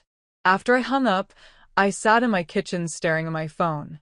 Ethan had committed actual crimes rather than adapt to his new financial reality. The boy who had once been destined for partnership at a prestigious law firm had chosen fraud over finding a job that matched his reduced circumstances. It was worse than I had imagined, and better than I had hoped. I drove to the police station and posted Ethan's bail, maintaining the perfect facade of a concerned mother throughout the process. The desk sergeant was sympathetic, the way people always were when dealing with worried parents. It happens more than you'd think, ma'am, he said as I signed the paperwork. Young people who've never faced real financial pressure sometimes make poor choices when their circumstances change. I'm sure he'll learn from this experience, I replied. Ethan emerged from the holding area, looking haggard and humiliated.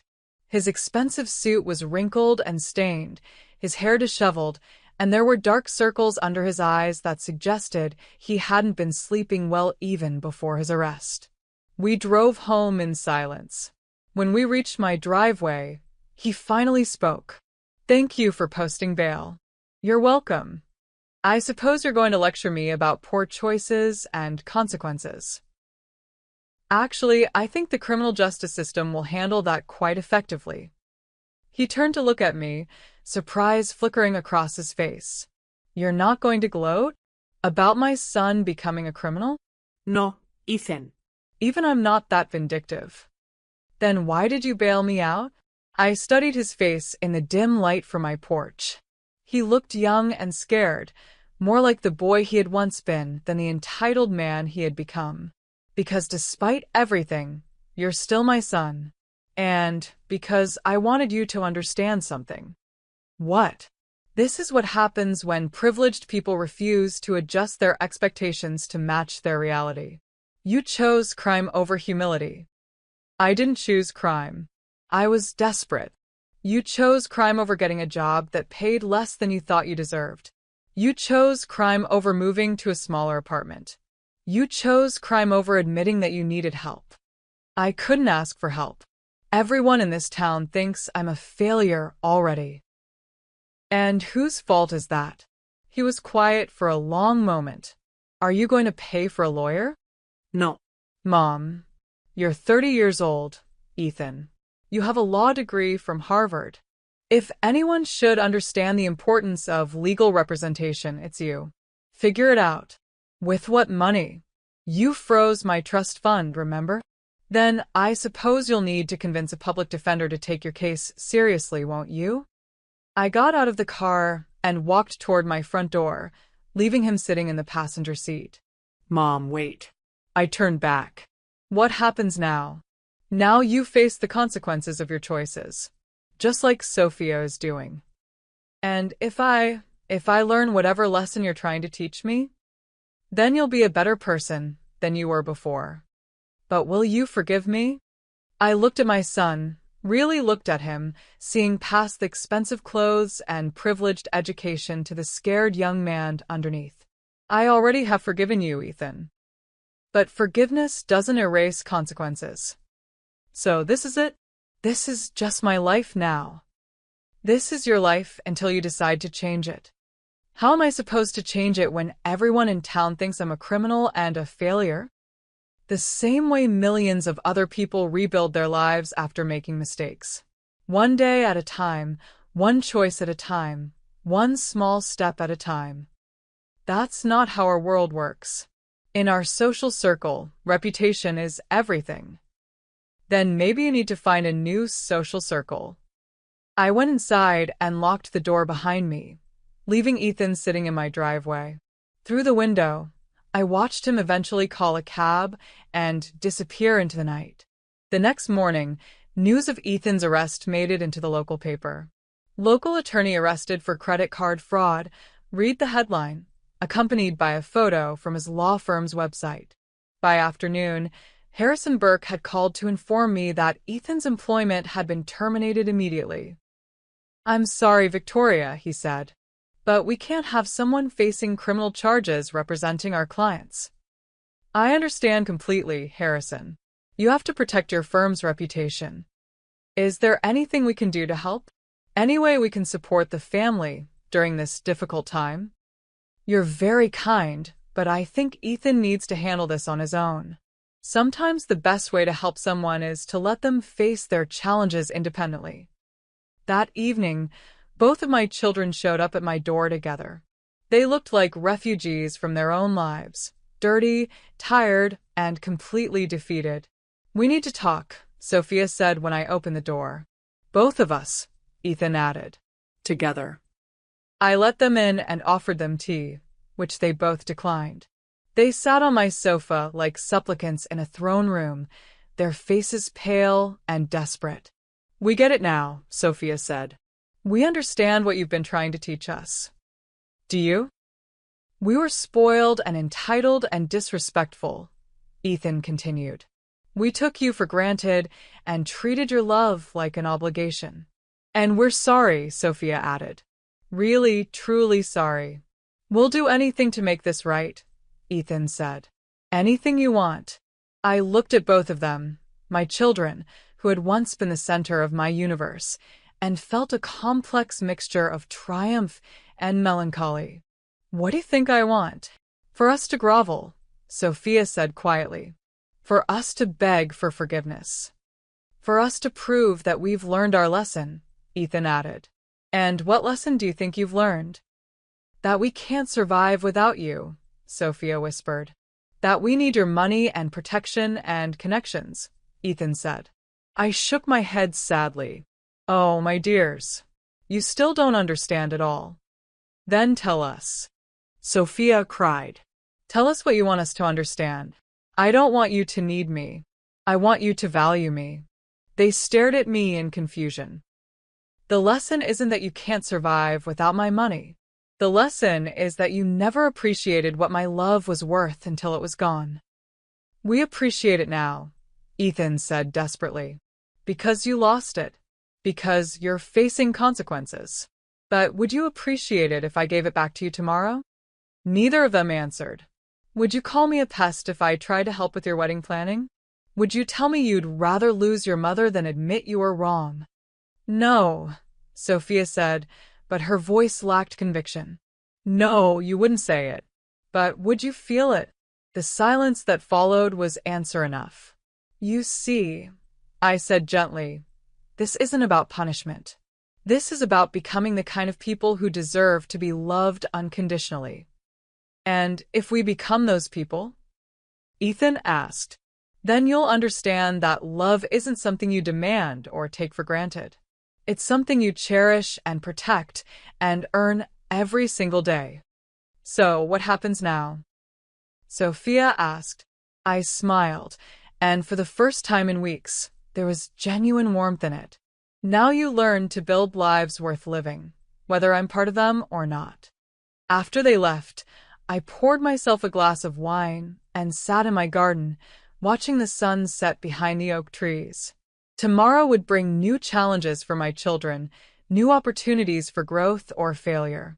But tonight, for the first time since this all began, I felt something approaching peace. The worst was yet to come for them, but perhaps the worst was finally over for me. 2 months after Ethan's arrest, I received a call from a number I didn't recognize. Mrs. Hale? This is Linda Morrison from Second Chances Employment Services.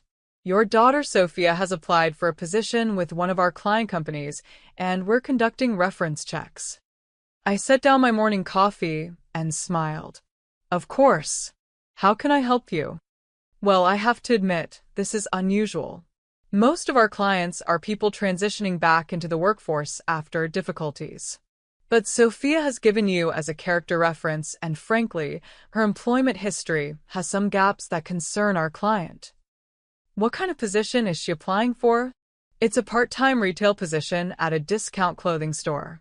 The pay is minimum wage, but they're willing to work with people who are rebuilding their lives. Minimum wage retail work. The daughter who had once managed a high-end boutique was now applying to fold clothes at a store that sold $15 dresses. I see. And what would you like to know about Sophia? Well, according to her application, she's been unemployed for 2 months after leaving her previous position due to restructuring. But our background check shows that she was actually terminated from several positions during that time. That's unfortunate, but not uncommon for young people who are learning to navigate workplace expectations. She also listed you as a reference for character. But given that you're her mother, you're wondering if I can be objective about her qualifications. Exactly. I considered my response carefully. This was an opportunity to either help Sophia or ensure her continued descent into desperation. Linda, I want to be completely honest with you. Sophia has been going through a very difficult period of personal growth. She's had to confront some hard truths about her work ethic and her sense of entitlement. I see. However, I believe that sometimes the most valuable employees are those who have learned from their mistakes. Sophia is discovering what it means to truly need a job rather than simply wanting one. And you think she's ready for that kind of responsibility? I think she's more motivated now than she's ever been in her life.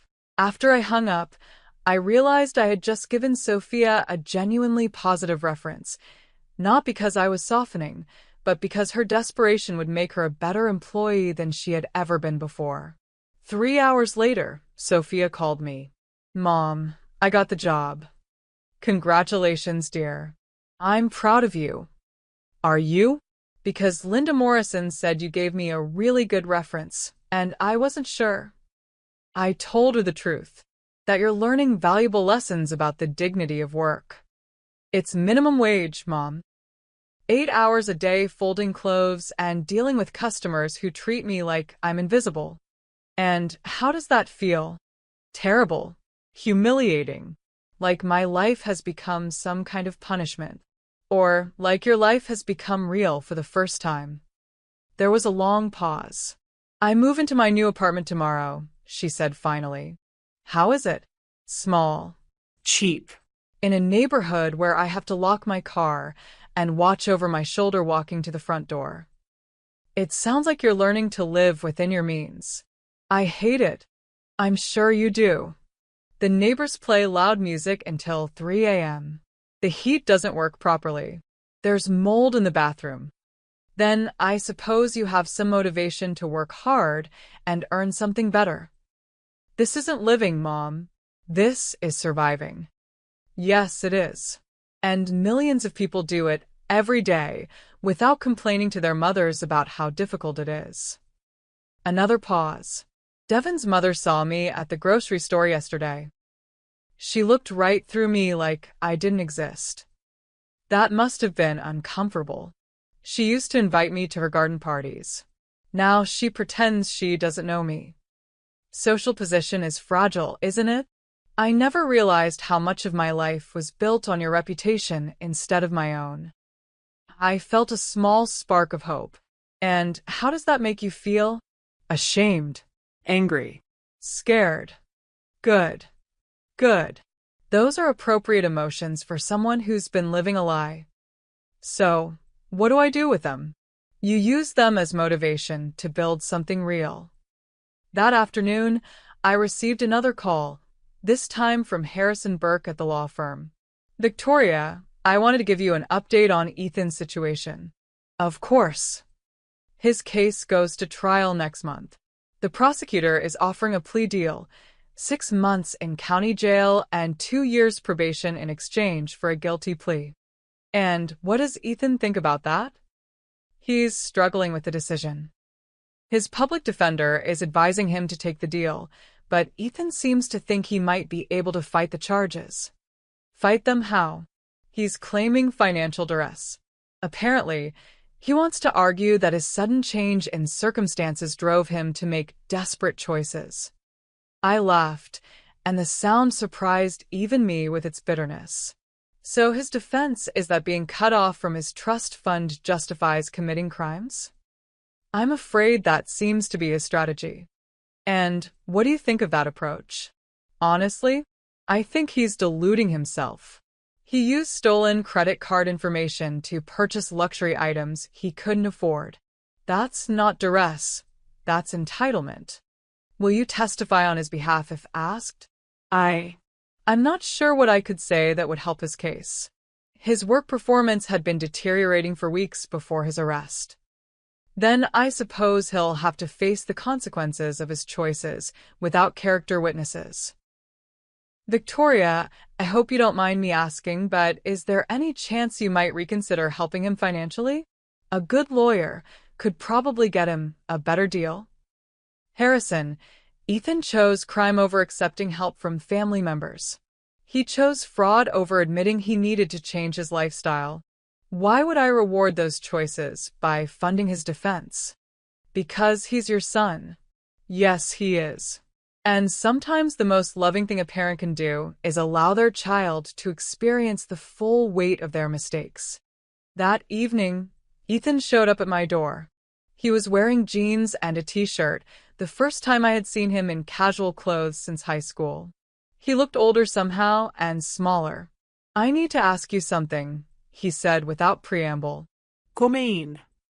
He followed me into the living room but remained standing, pacing nervously near the window. The trial is next month. So I heard. I could go to jail, Mom. Yes, you could. Doesn't that bother you? I studied his face, seeing the genuine fear there. Of course it bothers me.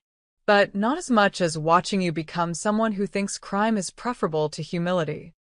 I wasn't thinking clearly. I was desperate. You were prideful. There's a difference. Fine. I was prideful. I made terrible choices because I couldn't accept that my circumstances had changed. Are you happy now? I'm not happy that you're facing jail time, Ethan. but I am relieved that you're finally being honest about your motivations. So, will you help me? How? Hire me a real lawyer. Someone who can get me a better deal than 6 months in county jail. Why would I do that? Because I'm your son, and I'm asking for help. You're asking for money. I'm asking for help. No, you're asking me to shield you from the consequences of your choices. That's not help. That's enablement. What's the difference? Help would be visiting you in jail and supporting you through the process of rebuilding your life afterward. Help would be encouraging you to take responsibility for your actions and learn from them. Help would be believing in your ability to survive this and become a better person. And money. Money would be teaching you that there's always a way to avoid facing the truth about yourself. He sank into my armchair, looking defeated. I'm scared, Mom. I know. I've never been in jail before. I don't know how to survive in that kind of environment. Then you'll learn. People adapt to difficult circumstances all the time. What if I can't? Then you'll discover strengths you didn't know you had.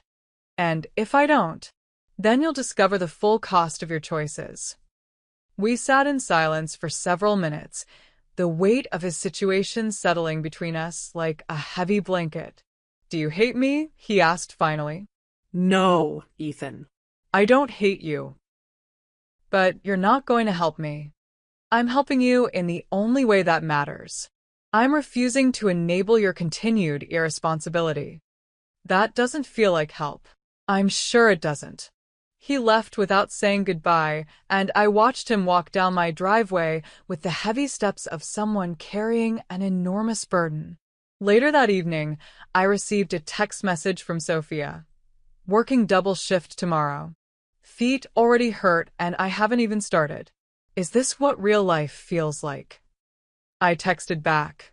Yes. But it gets easier when you stop expecting it to be different.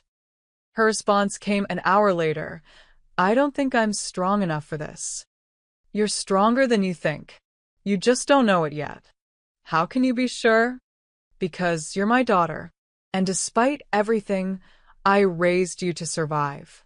That night, I sat in my garden with a glass of wine, thinking about strength and survival and the strange ways that love manifests itself. My children thought I was punishing them, but I was actually preparing them for a world that would be far less forgiving than I had ever been. Tomorrow would bring new challenges for both of them.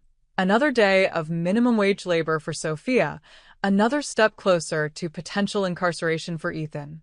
But for the first time since this all began, I felt genuinely hopeful about their futures. They were finally learning what it meant to be human.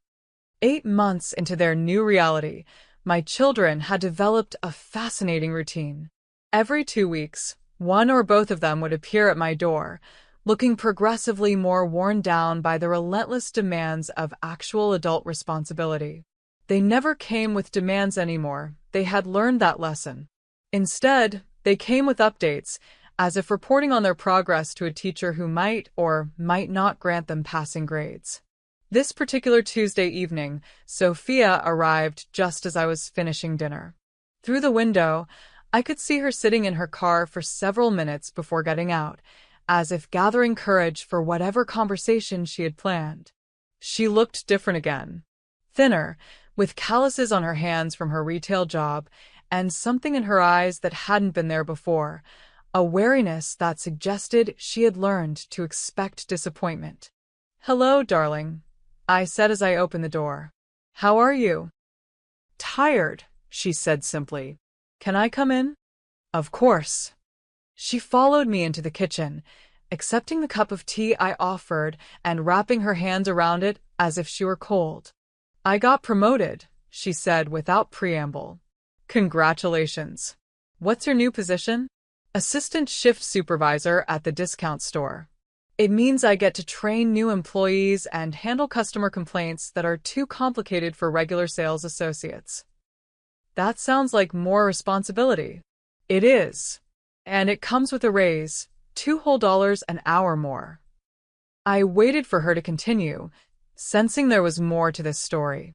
The thing is, she said slowly, I'm actually good at it. The training part, I'm patient with people who don't understand things right away, and I can explain procedures in ways that make sense. That's wonderful, Sophia. Is it though? Because part of me wonders if this is just it. If this is my life now. Training minimum wage workers to fold clothes and handle returns. What would you like your life to be? She was quiet for a long moment, staring into her tea. I don't know anymore. 8 months ago, I thought I knew exactly what I wanted, the big wedding, the perfect house, the social life, all of it. But now I can't imagine wanting any of those things again. Not the way I used to want them. Why not? Because I know how much they actually cost. Not just in money, but independence. In giving up pieces of yourself to maintain an image that isn't even real. I felt a flutter of something that might have been pride. So, what do you want now? I want to be able to pay my own rent without counting every dollar. I want to not be afraid of my car breaking down because I can't afford to fix it. I want to feel like I earned whatever good things happen to me. Those are reasonable goals. Are they enough, though? Is it enough to just survive and pay your bills and be responsible? What else do you think life should include? I don't know. Purpose, maybe? The feeling that you're building something that matters. I set down my own tea and looked at her directly. Sophia, 8 months ago, you couldn't imagine a life that wasn't funded by someone else's money. Now you're talking about purpose and building something meaningful. Do you understand how significant that change is? It doesn't feel significant. It feels like I've lost everything, and I'm trying to convince myself that's okay. Or it feels like you're discovering who you actually are when you're not performing a role that someone else defined for you. She considered this, and I could see the wheels turning in her mind. Can I ask you something? Of course. Do you miss me? The person I used to be. The question caught me off guard with its insight and vulnerability. I miss the little girl you were before you learned to take things for granted, I said carefully. I miss the teenager who used to tell me about her dreams and ask for my advice. But the woman you were 8 months ago? No, I don't miss her. Because she was horrible? Because she wasn't real. She was a character you were playing. The perfect daughter with a perfect life who deserved everything handed to her. And now you're becoming someone real. Someone who understands that respect is earned and that love isn't something you can demand. She was crying, but quietly, without the dramatic sobs that had once been her standard response to emotional stress. I'm so tired, Mom, of working and worrying and having to think about every small expense, of living in that awful apartment and dealing with customers who treat me like I'm beneath them. But you're doing it. Barely. But you're doing it. 8 months ago, you would have collapsed completely if faced with these challenges. Now you're handling them, even if it's difficult. Is that enough? It's everything. The next evening, Ethan appeared at my door with a manila envelope in his hands and an expression I couldn't read. I took the plea deal, he said without greeting. I see. When do you report? Next Monday. 6 months in county. 2 years probation. I nodded and stepped aside to let him in. He moved into my living room and sat heavily on the sofa, still clutching the envelope. I brought you something, he said, extending the envelope toward me. What is it? A letter. I wrote it for the judge, but I thought you should read it too. I accepted the envelope, but didn't open it immediately. What does it say? The truth. About what I did, and why I did it. About the choices I made, and the person I became. And what person was that? Someone who thought the rules didn't apply to him. Someone who believed he deserved things he hadn't earned. Someone who would rather become a criminal than admit he needed to change his expectations. I opened the envelope and began reading. The letter was 3 pages long, written in Ethan's careful handwriting, and it was perhaps the most honest thing he had ever shared with me. The letter detailed his understanding of his actions, his acknowledgement of the harm he had caused, and his commitment to making amends. It was clear, thoughtful, and completely without excuses. "This is very well written," I said when I finished reading. "I've had a lot of time to think about what I actually did and why." "And what conclusion did you reach?" "That I was a coward. That I chose the hardest possible path because I was too proud to choose the easy one." "The easy one?" "Getting a job that paid less than I wanted, moving to a smaller apartment, asking for help when I needed it, admitting that I had been living beyond my means. And now I'm going to jail. I have no career prospects, no money, and no idea how to rebuild any of it. But at least I know who I actually am now. And maybe that's worth something." I folded the letter carefully and placed it back in the envelope. "Ethan, this letter suggests that you've learned something very important about accountability and personal responsibility." "I hope so." "Are you afraid?" "Terrified. But also relieved, I think. I'm tired of lying to myself about what kind of person I was." "And what kind of person do you want to be when you get out?" "Someone who earns what he has. Someone who doesn't expect the world to accommodate his weaknesses." "Those are worthy goals. Will you?" He paused, looking uncertain. "Will you visit me? Do you want me to?" "I think so. Not to bring money or try to fix anything, just to visit." "Then yes, I'll visit you." He left an hour later, and I watched him drive away for what would be the last time for 6 months. Despite everything, I felt proud of the man he was becoming. Not the man he had been, but the one who was emerging from the wreckage of his old life. That weekend, I did something I hadn't done in months. I called both of my children. "Sophia, dear, I was wondering if you'd like to have dinner next Sunday. Nothing fancy. I'll cook something simple. You want to have dinner? Just the two of us. I thought it might be nice to spend some time together." Are you?" "I'm not offering to fix your problems or give you money, if that's what you're asking. I'm offering to share a meal with my daughter." "I'd like that." "Good. 7 o'clock. I'll be there." Then I called the county jail and arranged to visit Ethan the following week. For the first time in 10 months, I was looking forward to spending time with my children. Not because I felt obligated to, but because I genuinely wanted to see who they were becoming. They were no longer the people I had raised to be entitled and dependent. They were becoming the people I should have raised them to be all along: strong, self-reliant, and grateful for what they had instead of resentful about what they lacked. It had taken destroying their old lives to give them the chance to build better ones. But perhaps destruction was sometimes the most loving gift a parent could give. The dinner with Sophia was unlike any conversation we had shared in years, perhaps ever. She arrived precisely at 7, carrying a small bouquet of grocery store flowers and wearing a dress I had never seen before. "I bought these for you," she said, offering the flowers with an uncertainty that suggested she wasn't sure if gifts were appropriate in our current relationship. "They're lovely, darling." "Thank you." As I arranged the flowers in a vase, I studied her reflection in the kitchen window.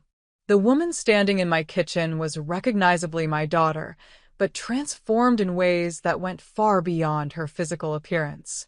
There was a stillness about her that replaced the restless energy she had always carried, and when she spoke, she seemed to choose her words more carefully. "I don't think I've ever bought you flowers before," she said. "No, you haven't." That's terrible, isn't it? 28 years old, and I've never thought to bring my mother flowers." "You're thinking of it now." Over dinner, a simple roasted chicken with vegetables, we talked about her job, her apartment, the small details of her daily life. But underneath the surface conversation, there was something else happening. We were learning to relate to each other as adults rather than as mother and dependent child. "Can I tell you something?" she asked as I served dessert. "Of course."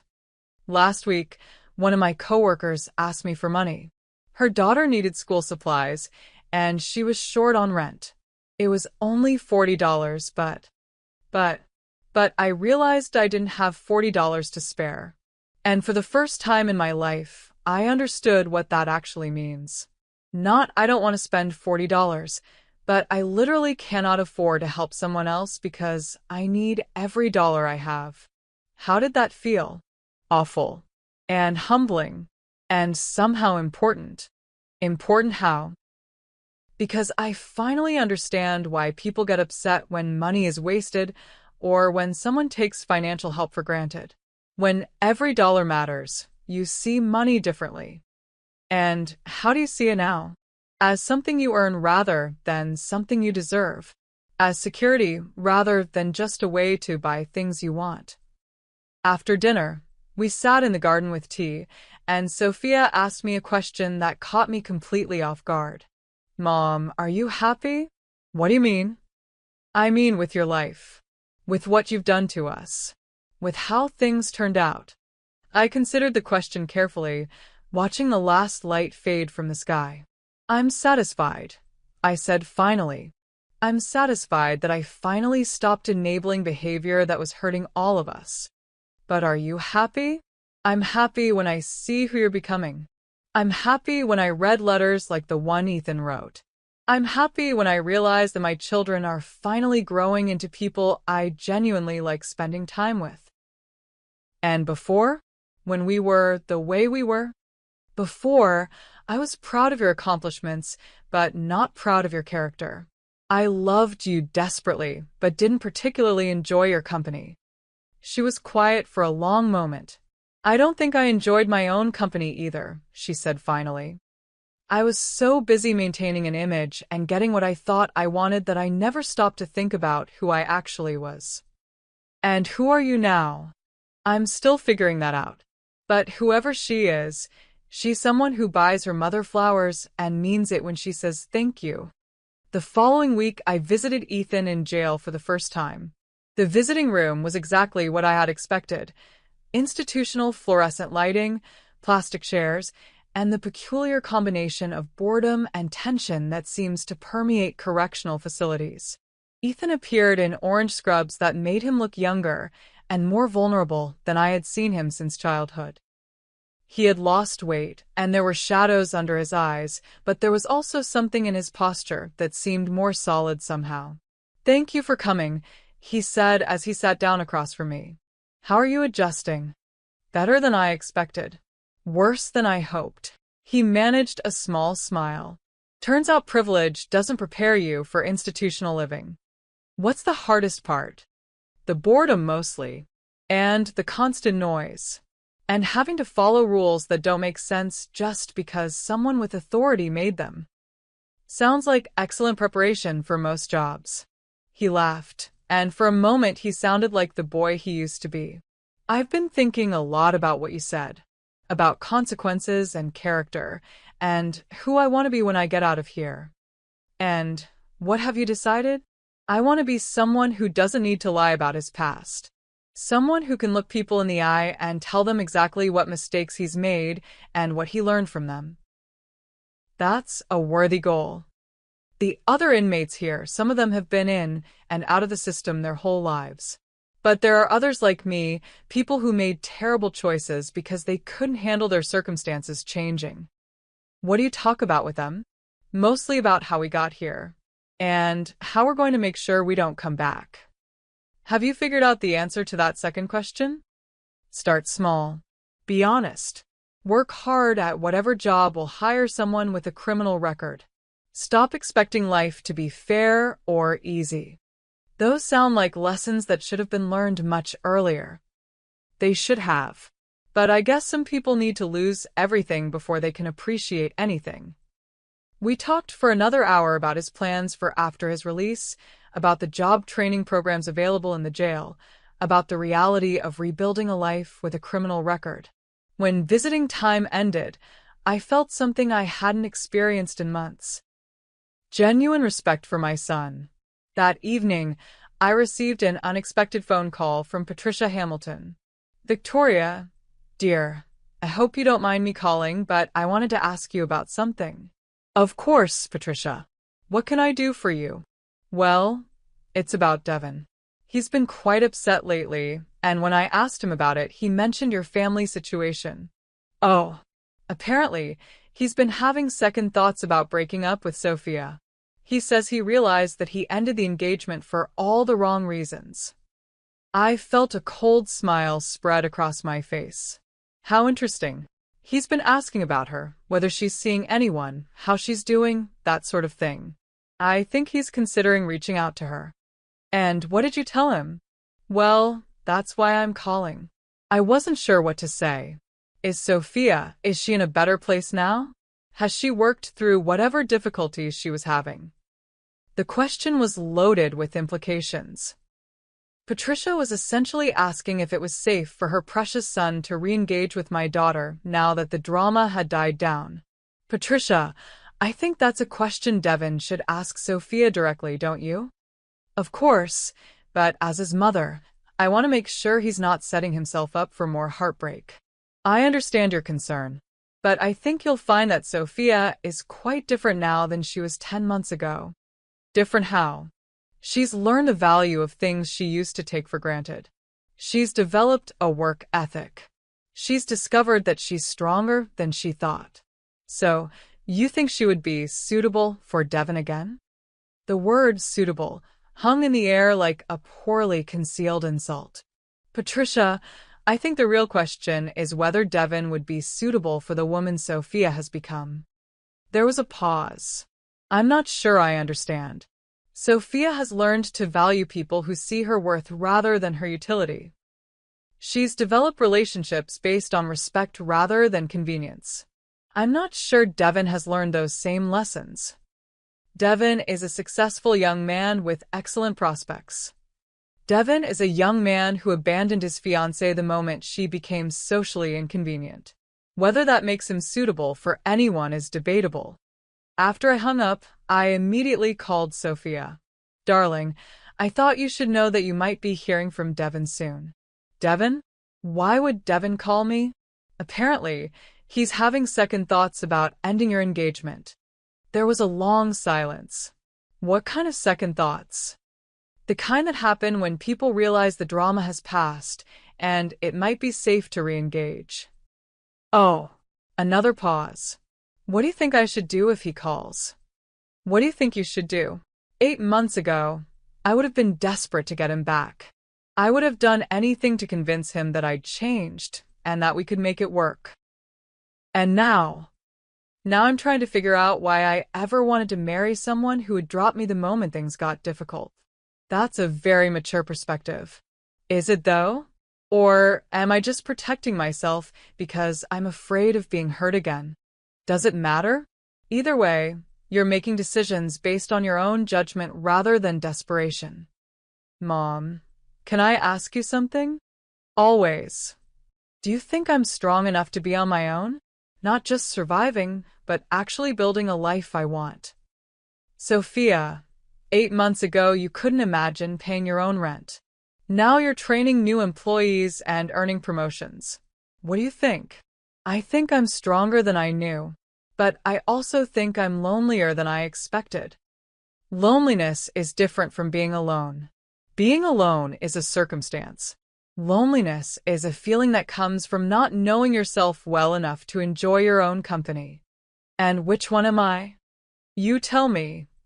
She was quiet for several minutes. I think I'm learning to like the person I am when no one else is around, she said finally. And that's something I never experienced before. Why not? Because I was always performing for someone Devin, my friends, my coworkers. I never just existed as myself. And how does it feel to exist as yourself? Scary, but also kind of wonderful. The next morning, I received a call from Monica Chun at the boutique. Victoria, I hope you don't mind me calling, but I wanted to ask you about Sophia. What about her? Well, she applied for a management position at our main store downtown.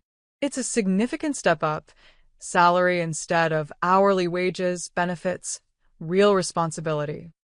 That sounds wonderful for her. The thing is, during her interview, she was completely honest about why she left her previous position here. She told them about the customer incident, about her unreliability, about the personal problems she was having. And they were impressed by her honesty.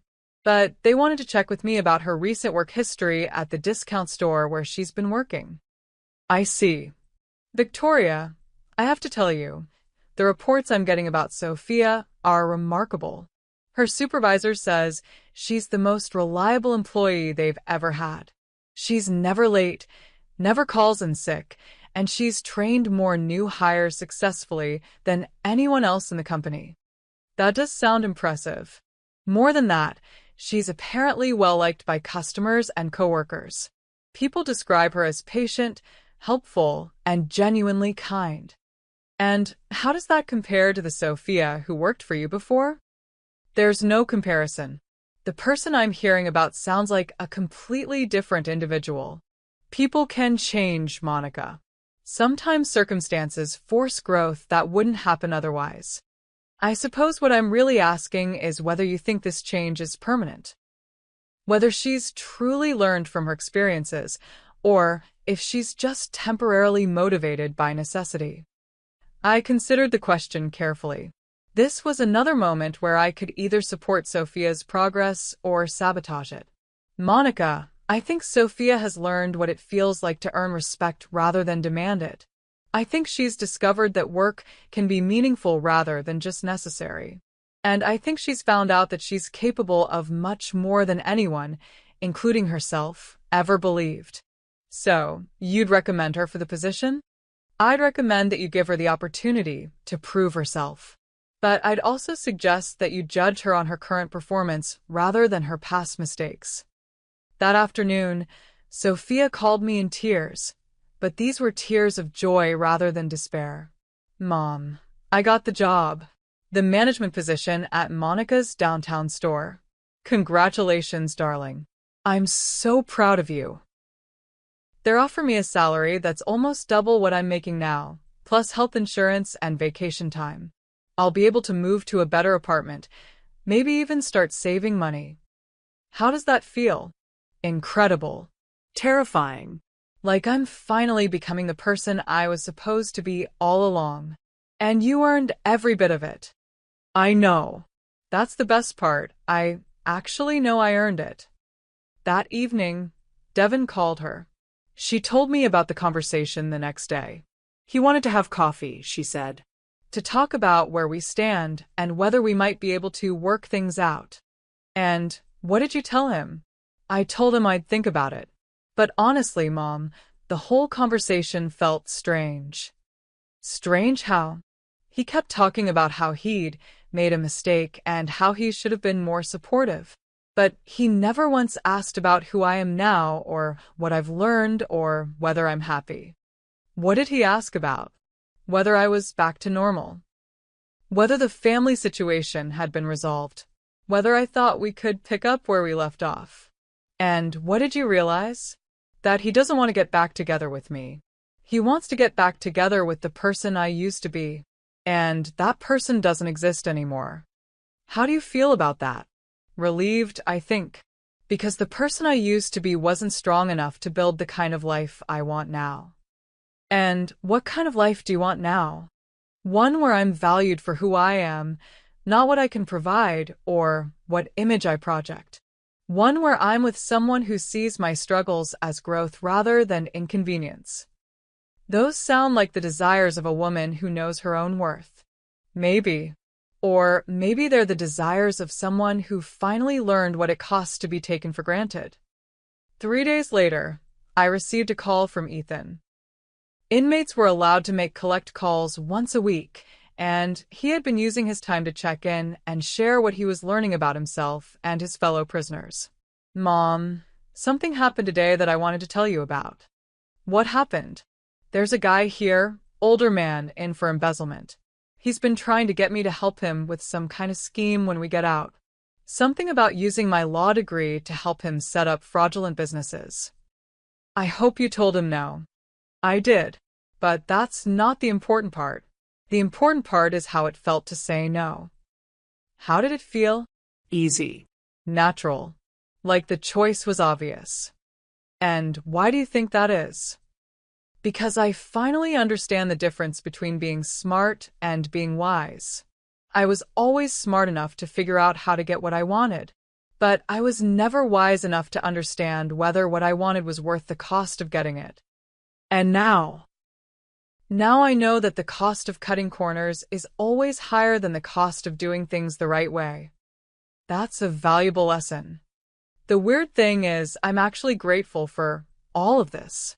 For the arrest, for the jail time, for losing everything. Because it forced me to figure out who I really am when I can't rely on money or connections or family reputation. And who are you? Someone who's stronger than I thought. Someone who can handle difficult circumstances without compromising his principles.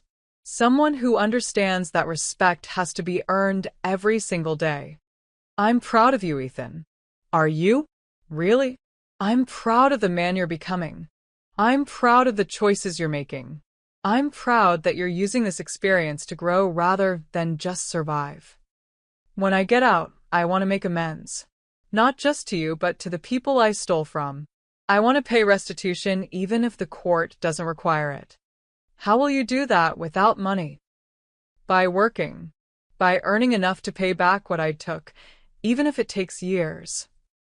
That's a worthy goal. It's the only goal that matters. I need to prove to myself that I can be someone worth respecting. After he hung up, I sat in my study looking at the family photos that lined the shelves. Images of birthday parties and graduations, family vacations and holiday celebrations, all the milestones of what had appeared to be a perfect family life. But none of those photos captured what I was seeing now. My children becoming people of genuine character, strength, and integrity. The transformation had required destroying everything they thought they knew about themselves, but the people emerging from that destruction were worth the pain of creating them. Tomorrow would bring new challenges for both of them. Sophia would start her new job, taking on responsibilities that would test her newfound maturity. Ethan would continue serving a sentence, learning to navigate a world that didn't care about his former privileges. But for the first time in 30 years of motherhood, I was genuinely excited to see who my children would become. They were no longer the entitled, dependent people I had raised. They were becoming the strong, principled adults I should have helped them become all along. And, perhaps most importantly, they were becoming people I would choose to know even if they weren't my children. That was the greatest success of all. 18 months after that first terrible phone call, after being called a pest, after hearing that my own son would rather lose his mother than his sister, I stood on the balcony of my new penthouse apartment overlooking the Pacific Ocean. The view was breathtaking. Waves crashed against the rocky coastline below while seagulls wheeled through the salt-tinged air. The sun was setting, painting the sky in shades of rose gold and amber that no photograph could ever capture. I had sold the family home 3 months earlier. The decision had been practical as much as symbolic. The Tudor mansion where I had raised my children, where Marcus and I had built our life together, had become a monument to relationships that no longer existed. Every room held memories of the people my children used to be, and I found I preferred to remember them as they were becoming rather than as they had been. The sale had been remarkably easy. The house was worth considerably more than I had paid for it 35 years earlier, and the buyer, a young tech entrepreneur and his pregnant wife, had fallen in love with it immediately. "We want to fill it with children," the wife had said during the final walkthrough. "We want it to be a place where family memories are made." I had smiled and wished them well, hoping they would be wiser parents than I had been. The proceeds from the sale, combined with my other investments, had given me the financial freedom to recreate my life entirely. I had chosen this coastal city specifically because it was far enough from my old life to represent a true fresh start, but close enough that my children could visit when they chose to. Sophia had been the first to visit the new apartment. She had taken a week off from her management position, She was now overseeing 3 locations and being considered for regional management to help me settle in. "Mom, this place is incredible," she had said, standing on this same balcony. "You can see for miles." That was the point. I wanted to be able to see the horizon. "Symbolic much?" she had teased, but there was warmth in it rather than mockery. We had spent the week shopping for furniture, exploring the neighborhood, and talking in ways we never had before. Sophia had matured into someone I genuinely enjoyed spending time with, thoughtful, funny, and refreshingly honest about her continuing struggles and growth.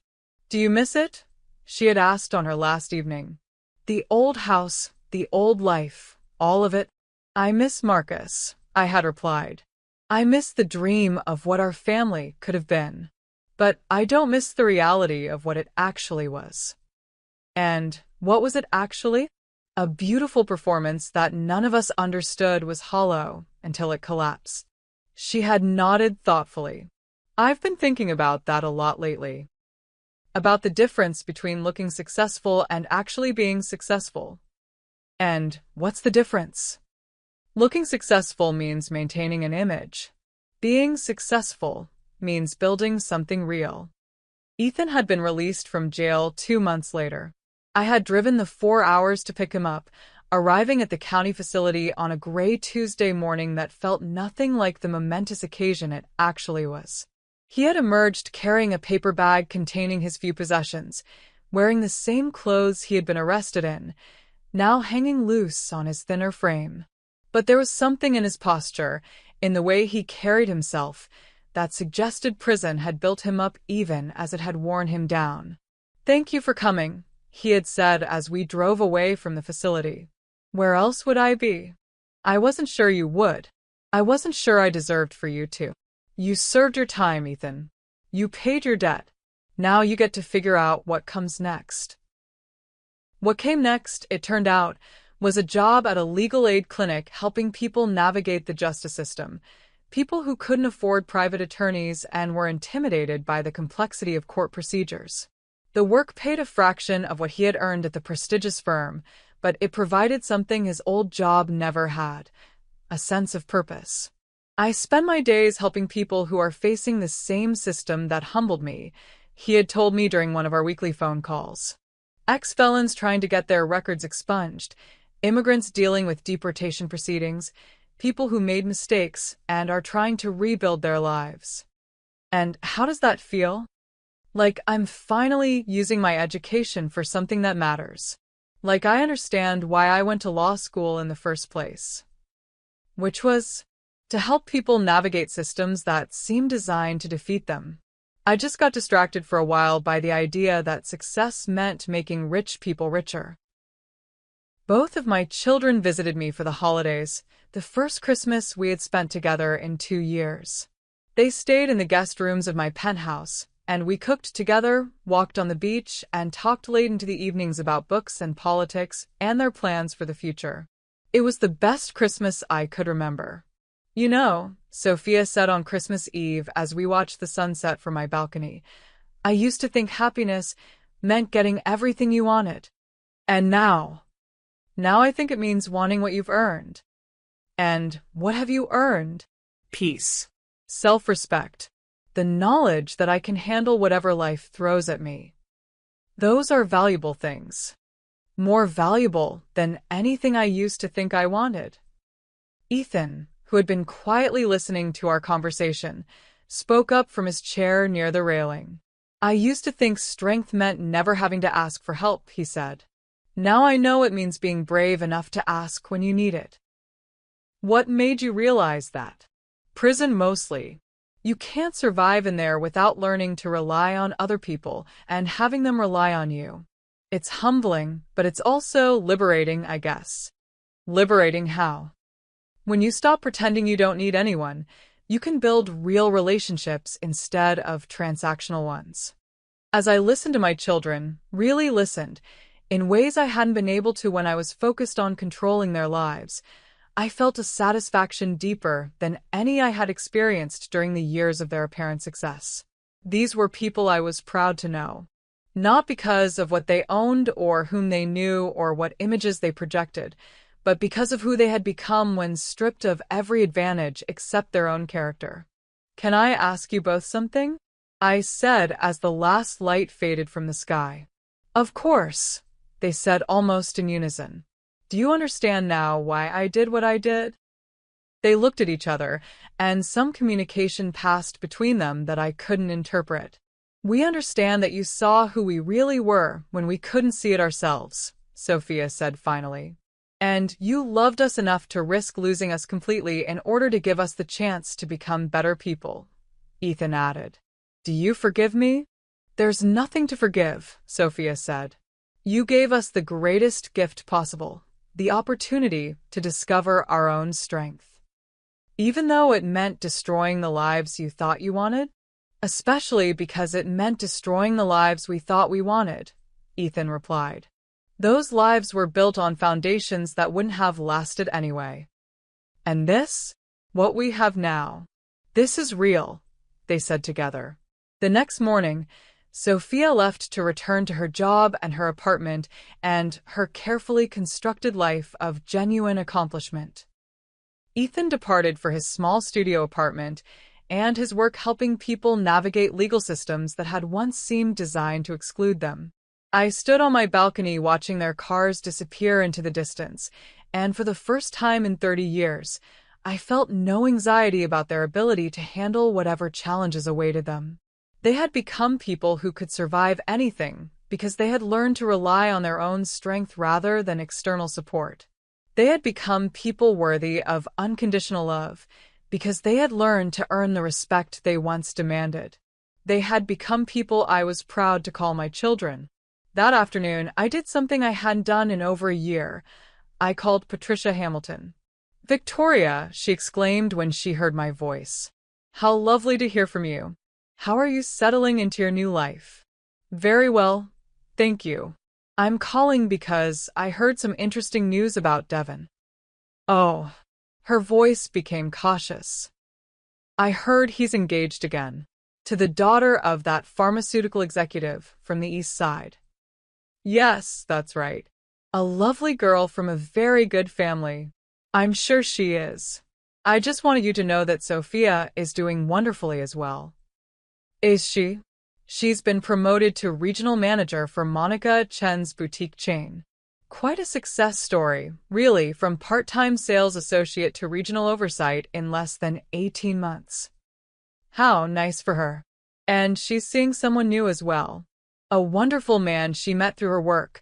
He owns a small business and apparently thinks very highly of her work ethic and integrity."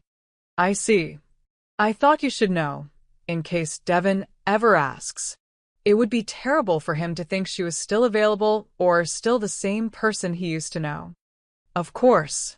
I'll be sure to mention it if the subject comes up." "Thank you, Patricia. I hope you and your family are well." After I hung up, I poured myself a glass of wine and returned to my balcony. The ocean stretched endlessly before me, and somewhere beyond the horizon lay all the possibilities of a life I was finally free to define for myself. I had spent 32 years being defined by my role as a wife and mother, sacrificing my own dreams to facilitate other people's success. The woman who had once planned elaborate dinner parties and charity galas, who had managed household staffs and social calendars, who had lived her life in service to other people's ambitions, that woman had died the day I canceled Sophia's wedding. In her place had emerged someone I was still getting to know, a woman who read books for pleasure rather than to impress other people, who traveled to places she wanted to see rather than places that would photograph well, who chose her activities based on interest rather than social obligation. I had taken up painting, discovering that I had a natural talent for watercolors that had gone unexplored for 60 years. I had joined a book club where the discussions were passionate and genuine rather than performative. I had begun volunteering at a local women's shelter, helping other women rebuild their lives after various forms of devastation. For the first time since Marcus died, I felt like I was living my own life rather than managing other people's. My phone buzzed with a text from Sophia. Thank you for the best Christmas in years. I love you, Mom. A few minutes later, Ethan sent a similar message. Being with you guys reminded me what family is supposed to feel like. Love you. I smiled and typed back to both of them. I love you both too. Not because you're my children, but because you've become people worth loving. As the sun disappeared completely below the horizon, I raised my wine glass to the infinite darkness of the ocean and whispered the words that had defined this entire journey. So be it. But this time, they weren't words of cold determination. They were words of peaceful acceptance. Acceptance of the people my children had become, acceptance of the woman I had discovered myself to be, and acceptance of the truth that sometimes the most loving thing a parent can do is refuse to enable the worst impulses of the people they love most. I had set out to teach my children about respect and gratitude. In the process, I had learned about the difference between love and enablement, between supporting and controlling, between helping and hindering. I had raised children, but I had created human beings capable of building meaningful lives through their own efforts. And perhaps most importantly, I had discovered that the most powerful thing in the world isn't wealth or connections or social position. The most powerful thing in the world is the courage to demand better from yourself, from your relationships, and from the people you love enough to risk losing. My children had called me a pest and told me they would rather lose their mother than show her respect. I had replied, so be it, and taught them exactly what loss felt like. Now they knew the value of what they had taken for granted. Now they understood that love without boundaries isn't love at all. It's destruction disguised as devotion. Now they were people who earned what they had, valued what they received, and understood that respect is something that must be maintained every single day. And now, finally, they were people worthy of the unconditional love I had always wanted to give them. The ocean waves crashed against the rocks below, eternal and unstoppable, and I understood that sometimes destruction is simply another word for transformation. Sometimes the most beautiful thing you can do is let the old world burn and see what rises from the ashes. Thank you for joining me on Victoria's incredible journey of transformation, revenge, and ultimately, redemption.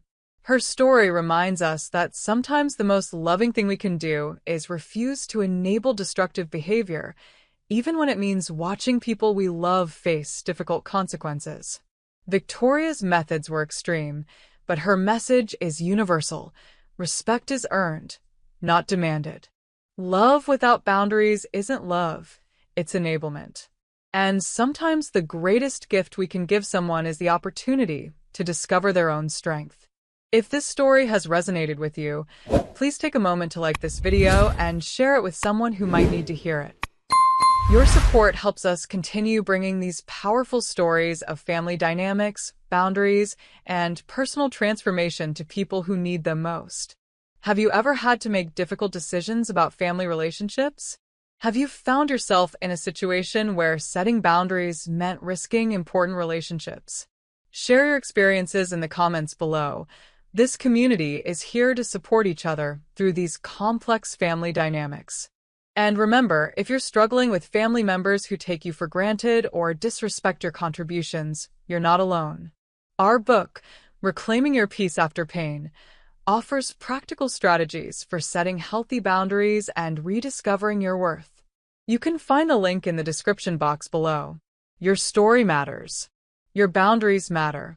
And sometimes, the most loving thing you can do is refuse to accept less than the respect and appreciation you deserve. Until next time, remember that you have the power to demand better from the relationships in your life and the courage to walk away from those who refuse to value what you bring to their world.